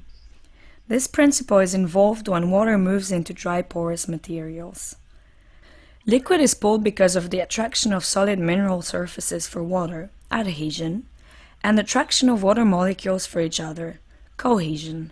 Adhesive and cohesive forces are responsible for moving water upward against the downward force of gravity. In this demonstration, water rises between two closely spaced plastic plates because of the adhesive forces between plastic and water and cohesive forces between water molecules.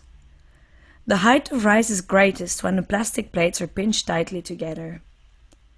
The pressure in the water above the free water surface in the container is less than atmospheric pressure. This is called tension. So this was what I was talking about when you have single grain close together versus if you had, say, like aggregates that may have small pore space within the aggregate, but between aggregates themselves, there's larger gaps. You would expect less resistance against gravity's force. And so that if you have a clay soil, you have very tight particles, higher resistance against soil, and clearly that can be shown when clay soils take forever to dry out, it seems like. And it also takes forever to get the water into the soil because you're going through such little tortuous paths to enter the soil. So hopefully that clarifies that point. Let's keep going with the video. The higher water rises, the greater the internal tension.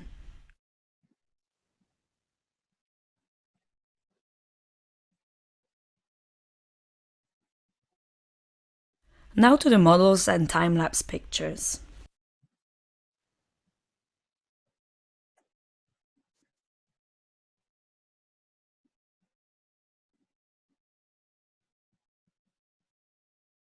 Before analyzing the problems of stratification, it is important to illustrate differences among uniform soils with respect to their ability to transmit and retain water. Note that the depth of penetration at any given time is greatest for the sandy loam, which has the largest pores, and least for the clay loam, which has the finest pores. The finer the pores, the more the rate of water flow is restricted. Retention of water after the source is removed is greatest in a clay loam, which has the finest pores, and least in a sandy loam. Despite this, however, the net useful storage is greatest in a clay loam and least in a sandy loam. Although sandy loam retains less useful water than does the clay loam, it is a good soil in an irrigated area where lack of water holding capacity can be compensated by irrigation. The infiltration properties are generally good. Clay loams, on the other hand, are often difficult to irrigate because of low infiltration rates. In dry climates where there is no irrigation, and sandy loam would not hold enough water to carry agricultural plants through the growing season, a clay loam, by contrast, would retain more water over a longer period of time. Hence, dryland farming on fine-textured soils is practical. The rates at which water would enter the soil is an important factor to consider when designing an irrigation system or when deciding on cultural practices for use in erosion control.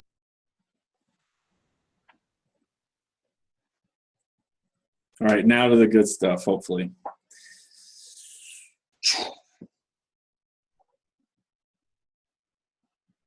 Okay, why I'm bringing this up is because when we modify gardens, we have the ability to literally modify them, especially if we have a raised bed, to do whatever we want to them.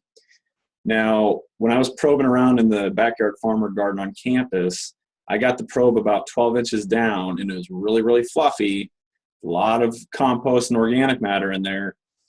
So water would just race through that soil. But by the time my probe got 12 inches down, it hit a solid sand layer. I was shocked. I did not expect that. I expected to hit, I guess, what the surrounding soil would be, which is like a crete silt loam. And so in this case, the backyard farmer has a very porous soil, which is the opposite of clay. But keep that in mind when you're watching these next few demonstrations. So loam has finer, smaller pores. It retains more water, takes longer to go in than sand. So you would expect more cohesive and adhesive forces taking place in the loam. And so this is a question now to everybody. What do you think is going to happen when that water that is in the loam reaches that sand layer? Is it going to go through that sand layer immediately, or is it going to have to fill the loam layer first before it can then enter into the sand? What do you guys think?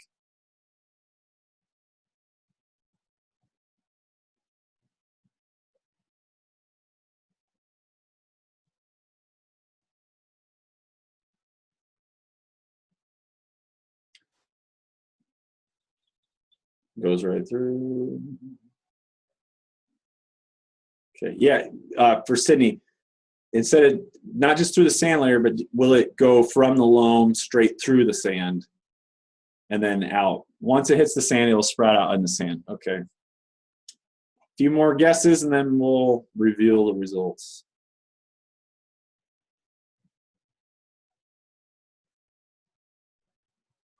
Everybody's done guessing, I guess. All right, let's hit it. Watch as the water moves out from an irrigation furrow. Note that the movement outward is almost as great as that downward. This is added evidence that the force responsible for this type of water movement is mainly due not to gravitation, but to the attraction of solid surfaces. As the soil becomes wetter and wetter, however, gravitation plays a stronger role, and if the soil becomes completely saturated, then gravitational forces predominate. The horizontal layer you see is coarse sand. One of the important principles of unsaturated flow is described as you witness what happens as the wetting front encounters this layer of coarse sand. The pores in the soil are many times smaller than those between sand grains. Water is held in these small pores by large adhesive and cohesive forces. The pores in the soil are like the pores in a piece of blotting paper used. All right, I'm going to speed up and go to another one. So the first time I saw that, I had to think about it. I just did not think about it. It just didn't make sense. Now, they kind of inverted it. Now they put a clay layer below a loam layer. What do you think is going to happen? And hint, A to the E to the B to the C horizon might give you some clues. Should go through, the panhandle says. Anybody else?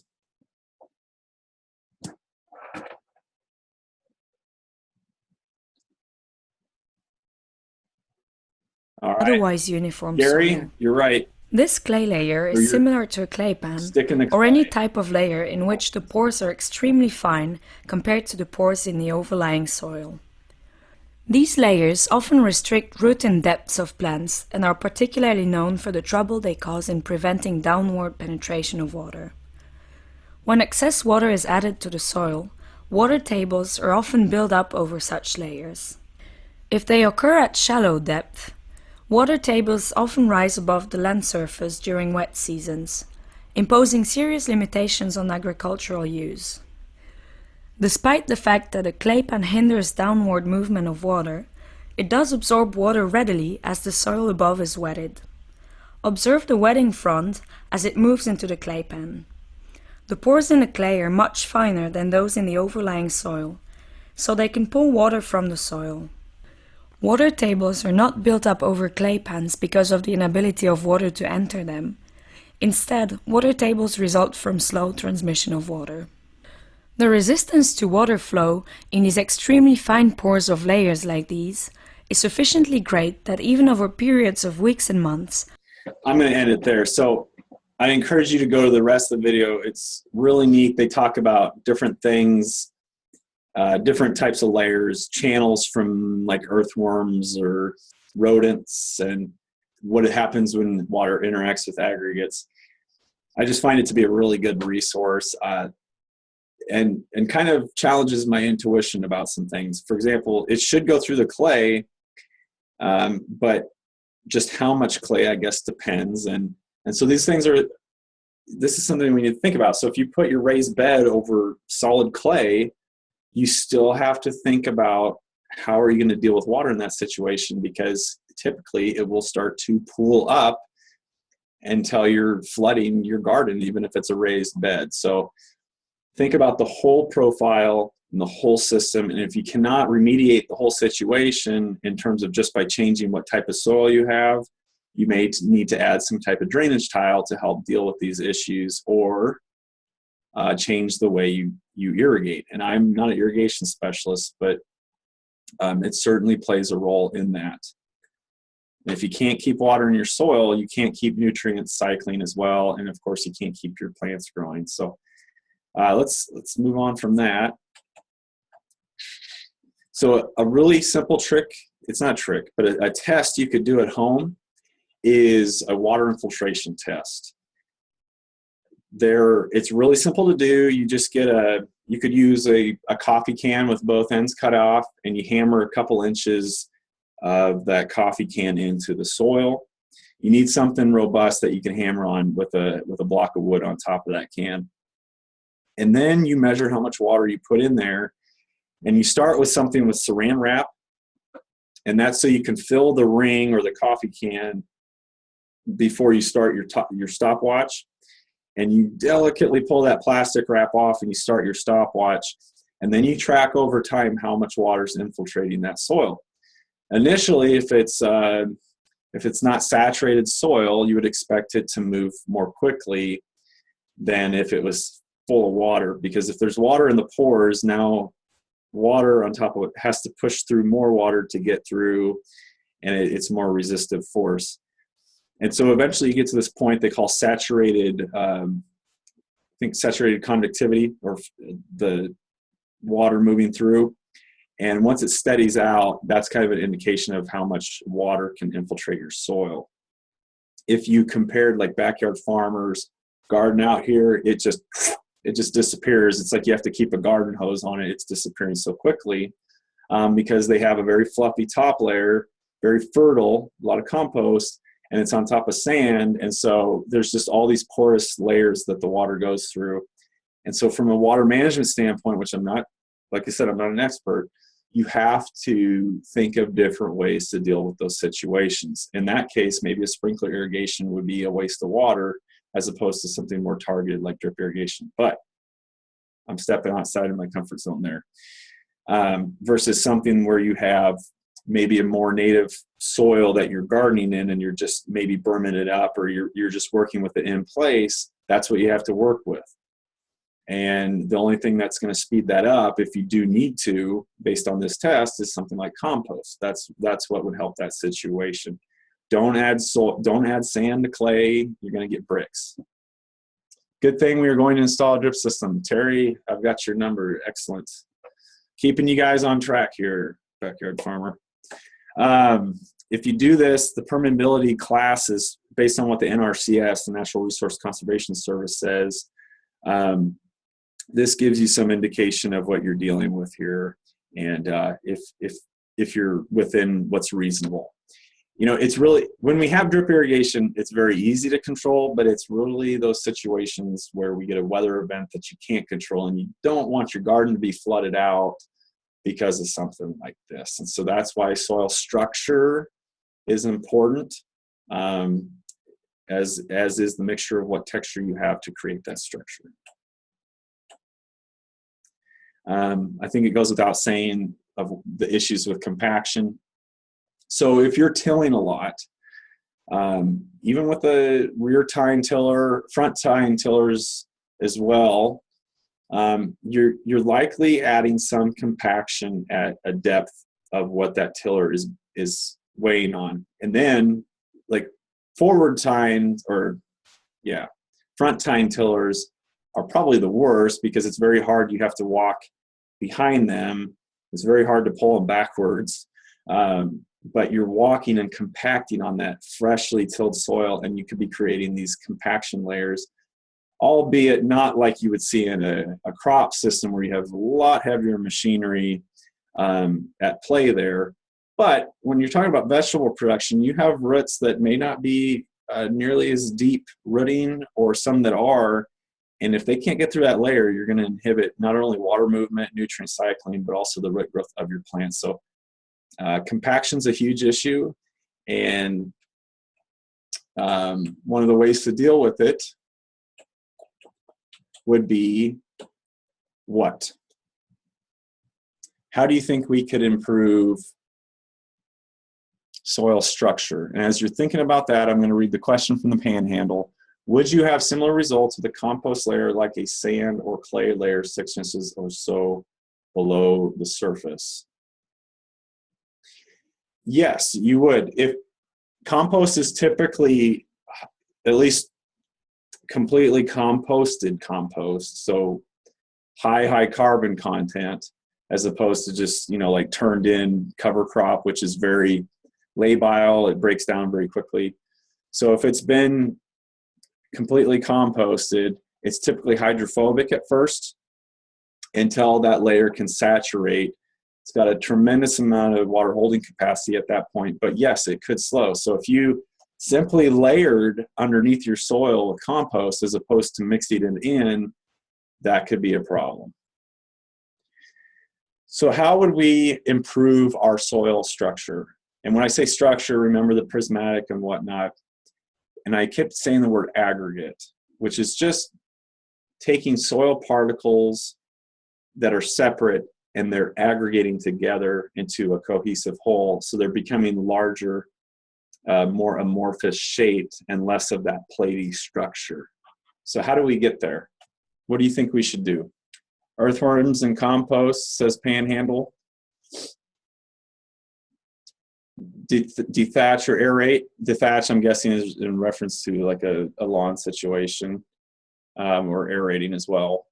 Yes, but that alone will not deal with the structure, just dethatching or aerating. You poke holes in it, sometimes you pull plugs, but if you leave it there, all you did was take soil, move it up, and not much else has occurred. Peat moss, rototill. So rototill, what it could do, don't till, Jenny Reese says. Jenny, I'm a no-tiller too.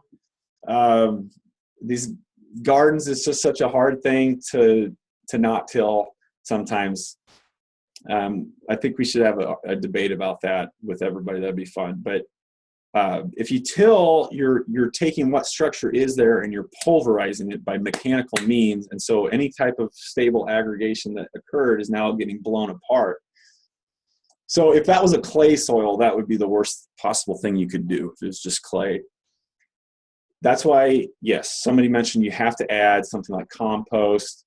Not sure what peat moss would do, since it's not fully composted. It could actually lead to a difficult situation.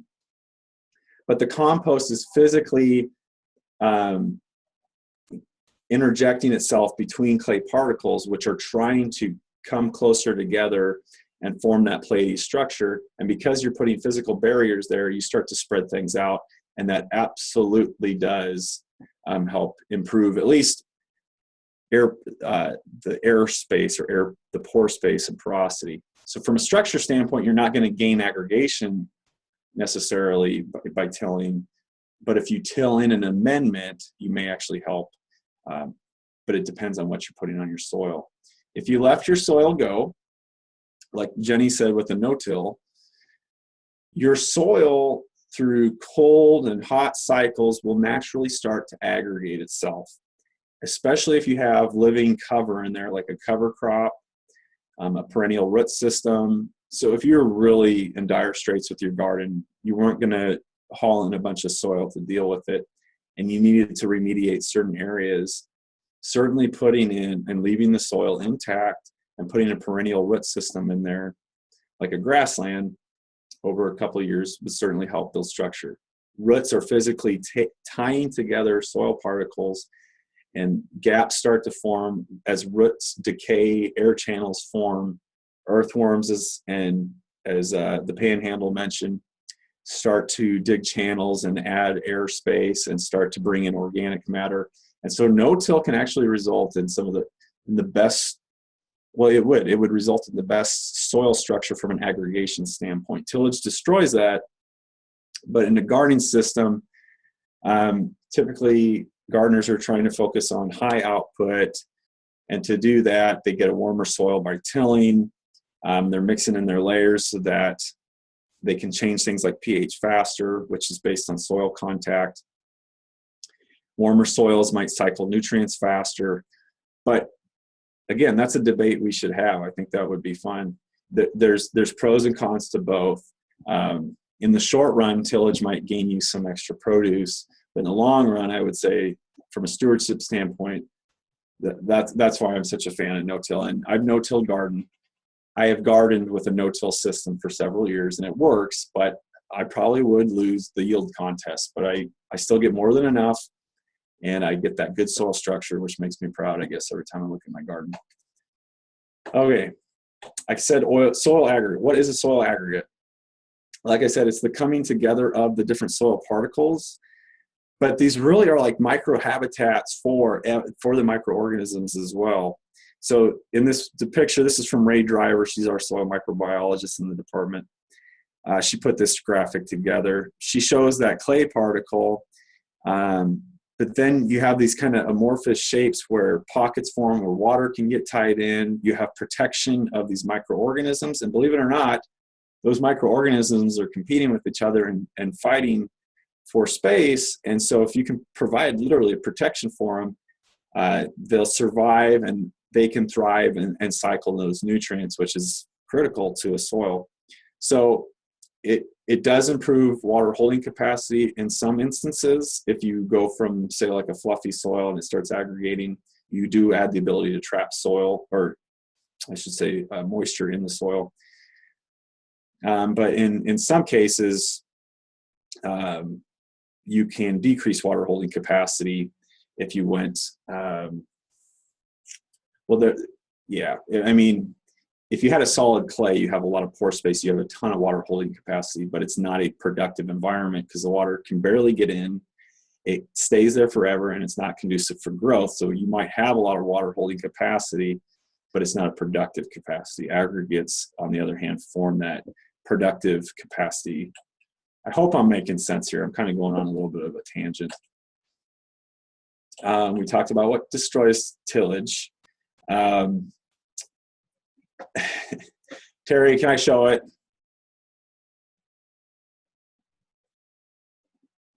I'll just say your absence of words. Yes, you can show it. Yes. So here's a better purpose for your tillers. I found this last year. It just cracked me up, but I think this is a better way to use your tiller instead of on your garden. As a no-till gardener says this.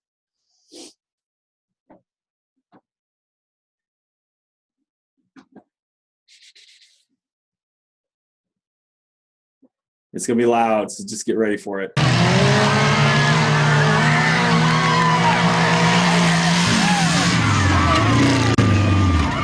For the last 15 years, residents from Emerson and the surrounding area have gathered to race rototillers on this field. Racers competed in various categories. There you go. I think I'll just stop it there since we're running short on time, but race your rototillers. That's what they're used for. It's a lot better use for these things than use them in your garden to destroy your aggregates. Now, I think I have to give you unbiased information here. I talked to Sam Wortman. He's a horticulture guy. And he said, okay, yeah, but data shows you're going to get 20 to 30% increase in yield if you till. And he's absolutely right about that for the reasons I mentioned: warmer soils, nutrient cycling.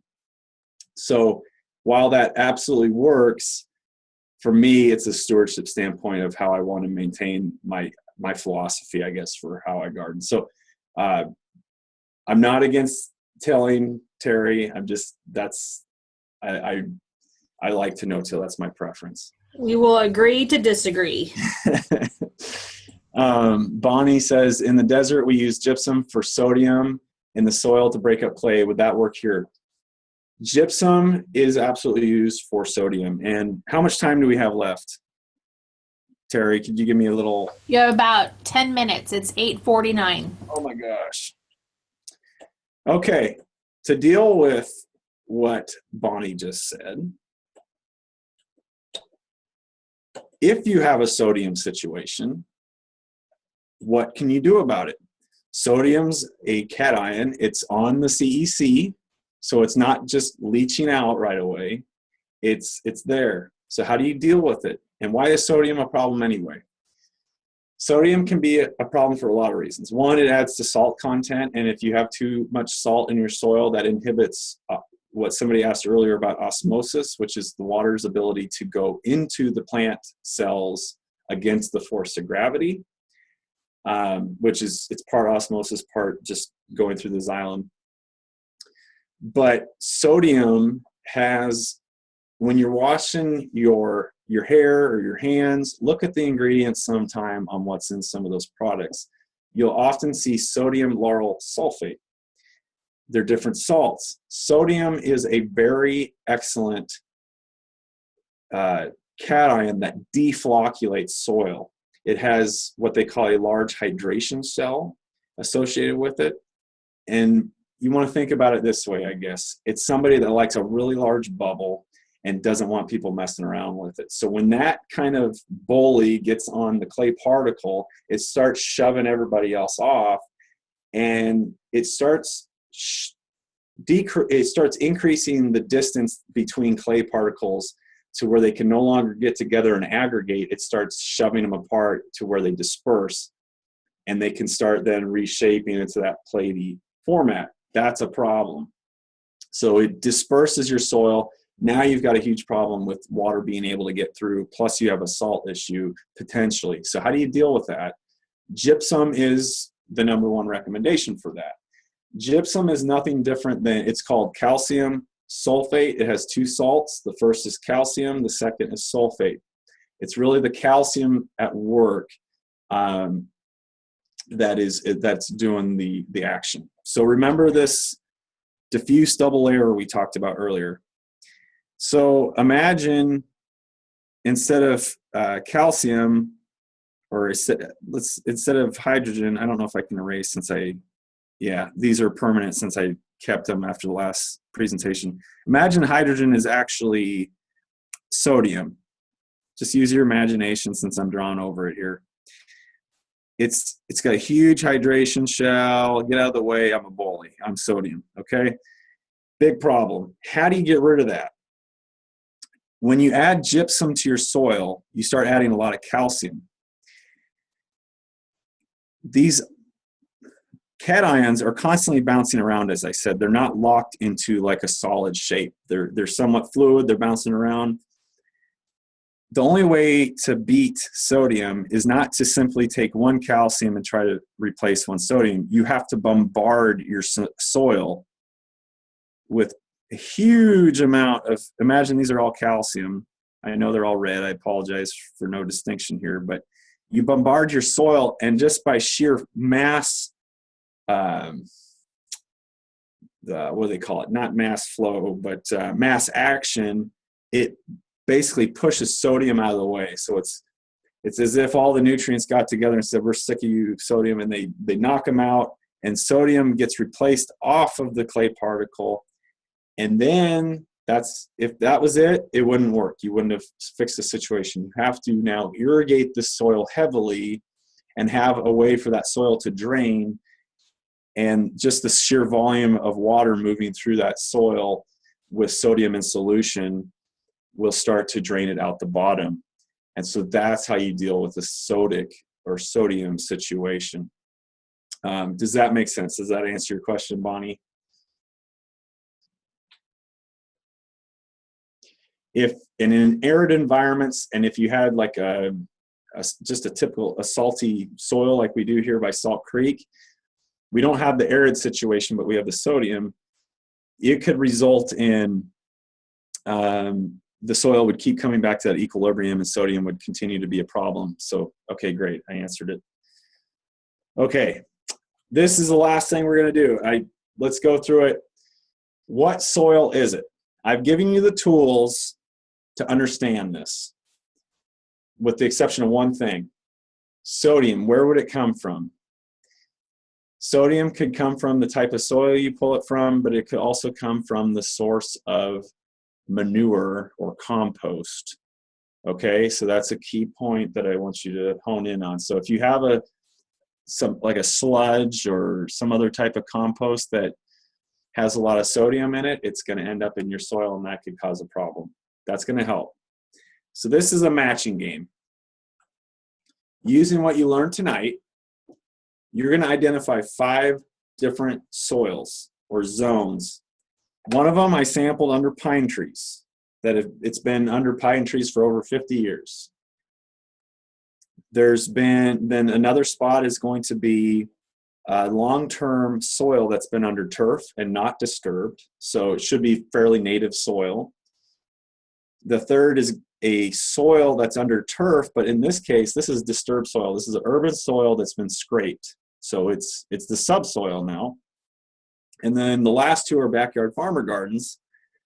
The first is the raised bed. They sourced their soil that had 50% compost and 50% topsoil, and I believe it was composted manure that was part of that.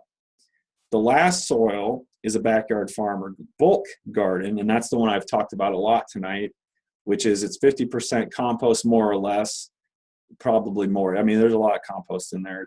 It's pretty rich soil, but it's also 50, I'll say the rest is topsoil. Using that information, you're going to look at the next 2 slides, and you can work together in groups. Actually, I prefer if you work in groups of 4 to help each other with this. I'm going to periodically just scroll back and forth between these 3 screens, and I want you to identify which one of those 5 A is, B, C, D, and E. And this is a picture of all those soils. And for those same soils, I have soil tests. Only a few of these soils do I have information in addition to what you see above, but only for the depths of 0 to 2 inches. And I included that because it helps solve the problem. And since we're short on time, I gave you a lot of information. Let me help break some of this down. Look for unique situations that stand out. So for if I would look at phosphorus, for example, 95, 78, whoops, and 96 don't tell me a whole lot. They're similar, 61 even, doesn't tell me a whole lot. And I'm telling this because I know this. 4 tells me something's different. If I look through the nitrogen, there's something unique in there. If I looked at soluble salts, nothing's doing it. It's all pretty similar. Sodium, something's going on. Organic matter, certainly something's going on. CECs, all pretty common across, not a lot going on, so you don't need to focus on that. pH is a clue. Bulk density, which we did not talk about, but all bulk density is how much soil, how much mass of soil is there in a given volume. So if you had really fluffy soil, you would have a lot lower bulk density. If you had a really compacted soil, you have a lot of soil particles in a tight space, you have a very relatively higher bulk density. And porosity just says how much percent out of, so from 0 to 1 is percent pore space. So if you took that number times 100. So break into groups and tell me write down for soil A, B, C, D, and E, which one you think it is of these 5 choices right here. So you're allowed to ask me as many questions as you want during this process. I'm just going to periodically scroll between the slides and then just report your answers here in about, let's give you about 6 minutes if you're willing to stay after a little bit.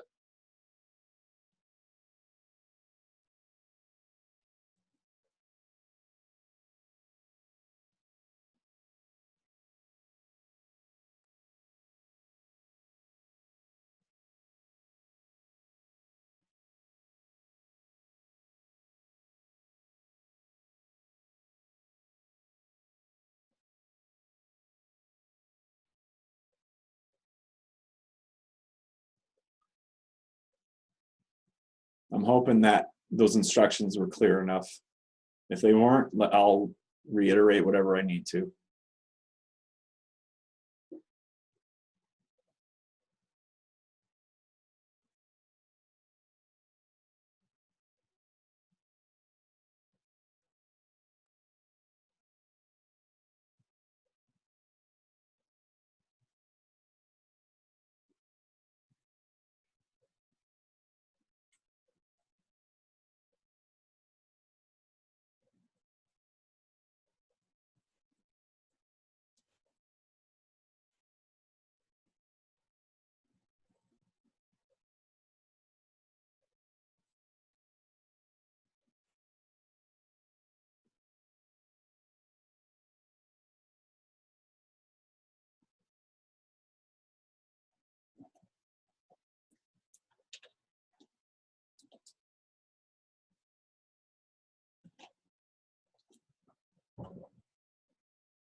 Here's your first hint. Soil C. One of these things is not like the other one. Bulk density is really high relative to the others. What could that mean?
Here's a hint. Composted manure. What's going on with that? No. Well, I said no to two people, I guess. C is not under disturbed turf. Oh, yes, disturbed, not undisturbed. I read it wrong. C is absolutely right. Agree with Elizabeth? Absolutely. And probably look at that nasty color.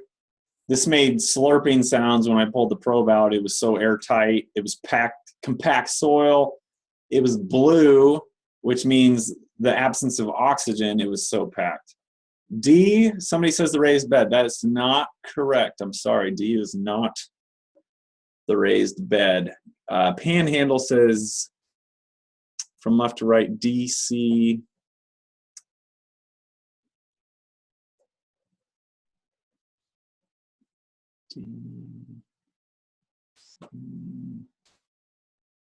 D is correct for Panhandle.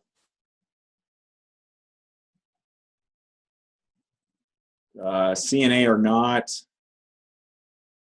You said B. So no, switch C and A. C would be, your comments are scrolling out of my view. So C for Panhandle would be which one? Disturbed. And A would be which one? Panhandle. This is really hard. Let me confirm. C is disturbed soil. D is pine.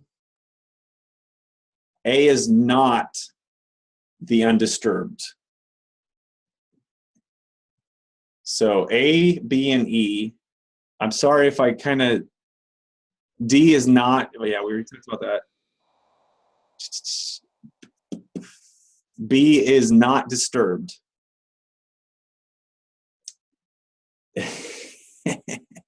No, A is not undisturbed. Okay. E is compost and manure. Yes. All right, let's go through it. I'm just glad you guys are trying your hardest to do this. Okay, A, bulk garden. B, undisturbed turf. C, disturbed, or like I said, topsoil scraped off. D is the pine.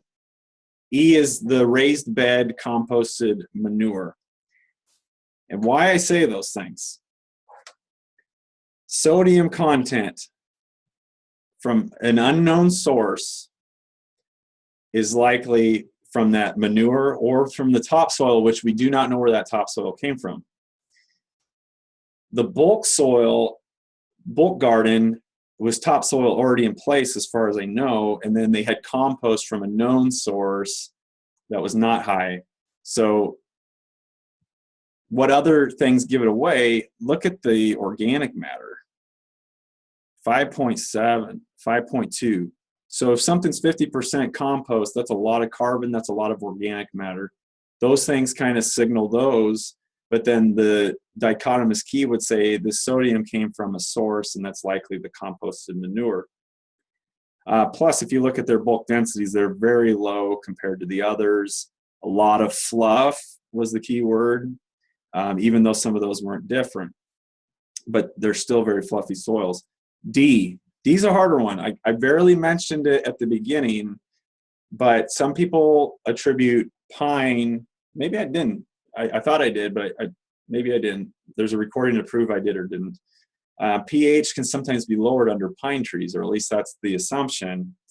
I had to go to 2 inches at the very top of the surface to detect that, because if I looked at the whole 6 inches, it did not show up that well. It did have the lowest pH out of all these, and that's because it was slightly acidic, although I consider that basically perfect. But relative to the other surrounding soils from which otherwise would be similar, that got acidified. So that's why the pine's there. So D is pine. C was pretty obvious for most people, and it just looked nasty, and we already talked about that one. Bulk density is higher. Just the nutrient levels are so low because there's low organic matter. It's not a productive soil, so those nutrients would have been scraped off in the topsoil. Soil B is undisturbed, and it's just kind of a typical, I guess, soil for this area.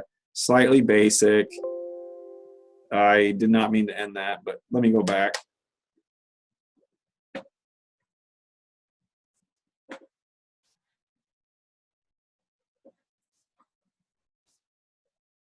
So that was kind of, yeah, it had high organic matter, but it was still lower than the others. And in a no-till situation, you will have less organic matter throughout the system, but at the very top, this is under pine tree, so it's not tilled. Those pine needles are continually introducing themselves to the soil, so that's why you have that. Whereas on a lawn, you may or may not be removing your turf clippings, and so you're not having the same amount of cycle with that. So I hope you enjoyed that. I really enjoyed tonight. This is a unique way. I've never done Zoom like this with certainly not this many people. I appreciate your attention, and I'd love to do it again next year. If you guys have ideas that you think would benefit other future master gardeners of activities or things that you think I should include, I'm always open to constructive criticism, not straight out insults, but if you could give me some constructive criticism, I'd always appreciate that. And if it was good and worth your time, please make a comment in the surveys that come from Terry at some point throughout the season. Thank you all. I'm signing off. Good night. Have a good one.